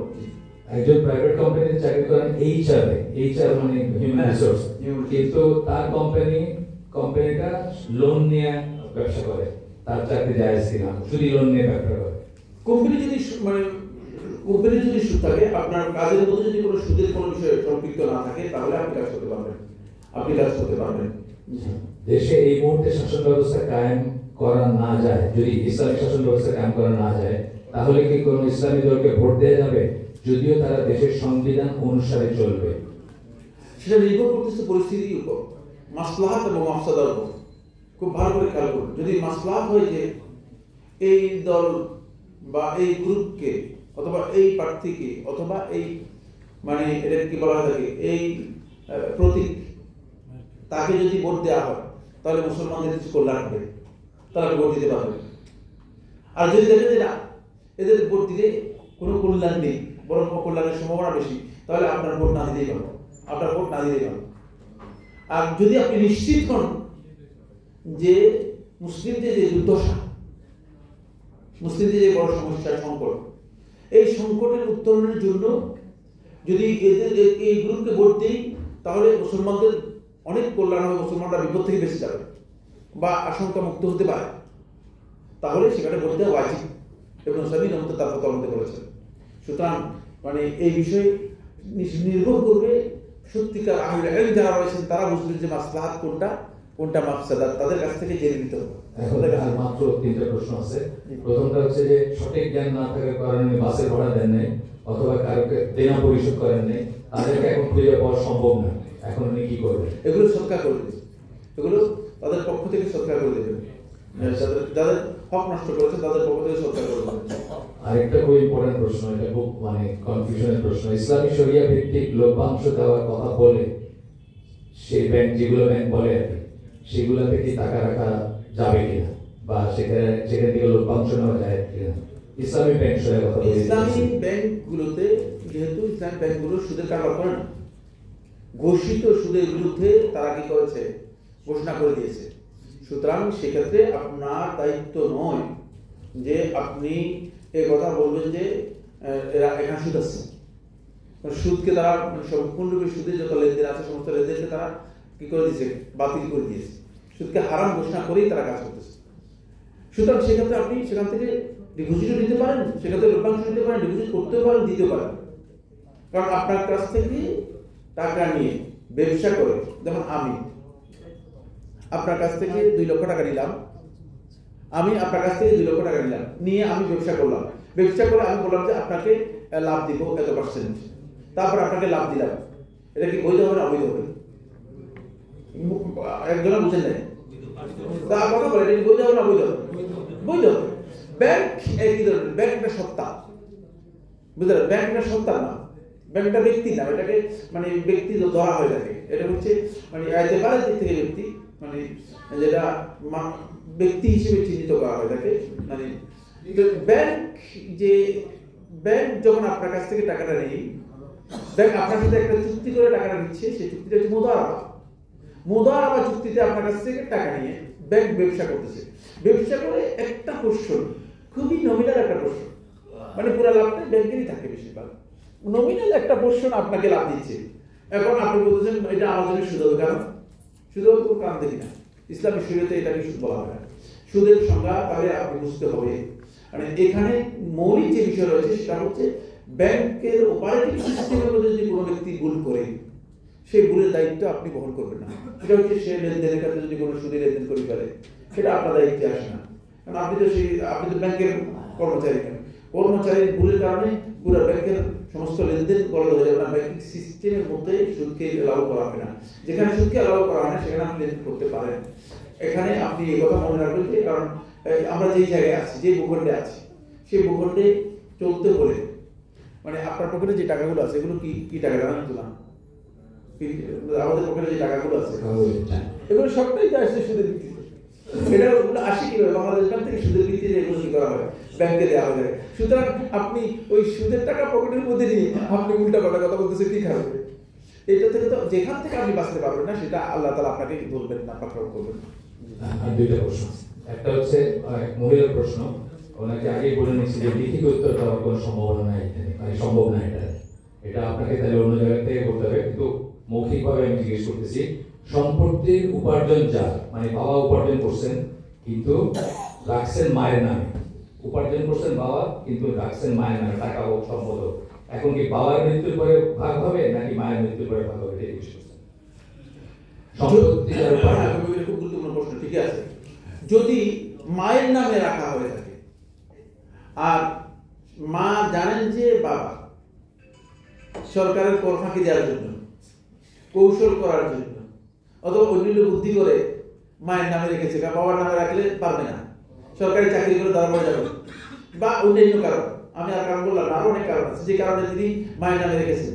যদি এটা সবাই জানে তাহলে বাবার মৃত্যুর পরেই সেই সম্পত্তি করতে হবে, বর্ণন করতে হবে। এটা মায়ের নামে রাখা হয়েছে, মায়ের মালিকানা নেই, বুঝতে পেরেছেন? মায়ের মালিকানা নেই এখানে। এই ধরনের সম্পত্তি অনেকে রাখে, যেমন কেউ স্ত্রীর নামে রাখে, কেউ সন্তানের নামে রাখে, উদ্দেশ্য হচ্ছে মানে অনেক লোকের নামে রাখে, কেউ এতিমের নামে রাখে, যাতে করে মানুষ ধরতে না পারে, বুঝতে পেরেছে কিনা? এখন দেখেন না অনেক অ্যাকাউন্ট বেরিয়ে আসতেছে, শত শত অ্যাকাউন্ট বেরিয়ে আসতেছে, এগুলো বিভিন্ন লোকের নামে, ঠিক এই স্টাইল আর কি। যদি স্ত্রীর নামে অথবা মায়ের নামে রাখে, আসল সম্পত্তি কিন্তু আরেকজনের, তিনি বলছেন যে আমি তোমার নামে রাখলাম, তোমাকে দিলাম না, তাহলে এটা বন্টন হয়ে যাবে তার মৃত্যুর পরে। কিন্তু যদি তিনি মৌখিকভাবে কথা বলেন যে এই সম্পত্তি তোমাকে, এই টাকাটা তোমার নামে রাখলাম, তোমার মালিকানা, তুমি যেভাবে খুশি সেভাবে ব্যবহার করতে পারবে, তাহলে মায়ের মৃত্যুর আগে সেটা বন্টনযোগ্য হবে না, সেটা মিরাজ হবে না। আচ্ছা, এটাই শেষ প্রশ্ন আমাদের।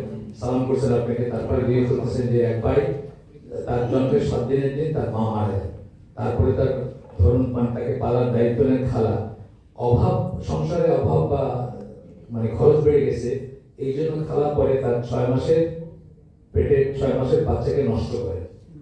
এখন এই ভাই প্রশ্ন করতেছেন তার উপরে কোনো দায় দায়িত্ব আসে কিনা, কারণ তাকে পালন করতে গিয়ে নিজের বাচ্চাকে নষ্ট করছেন খালা।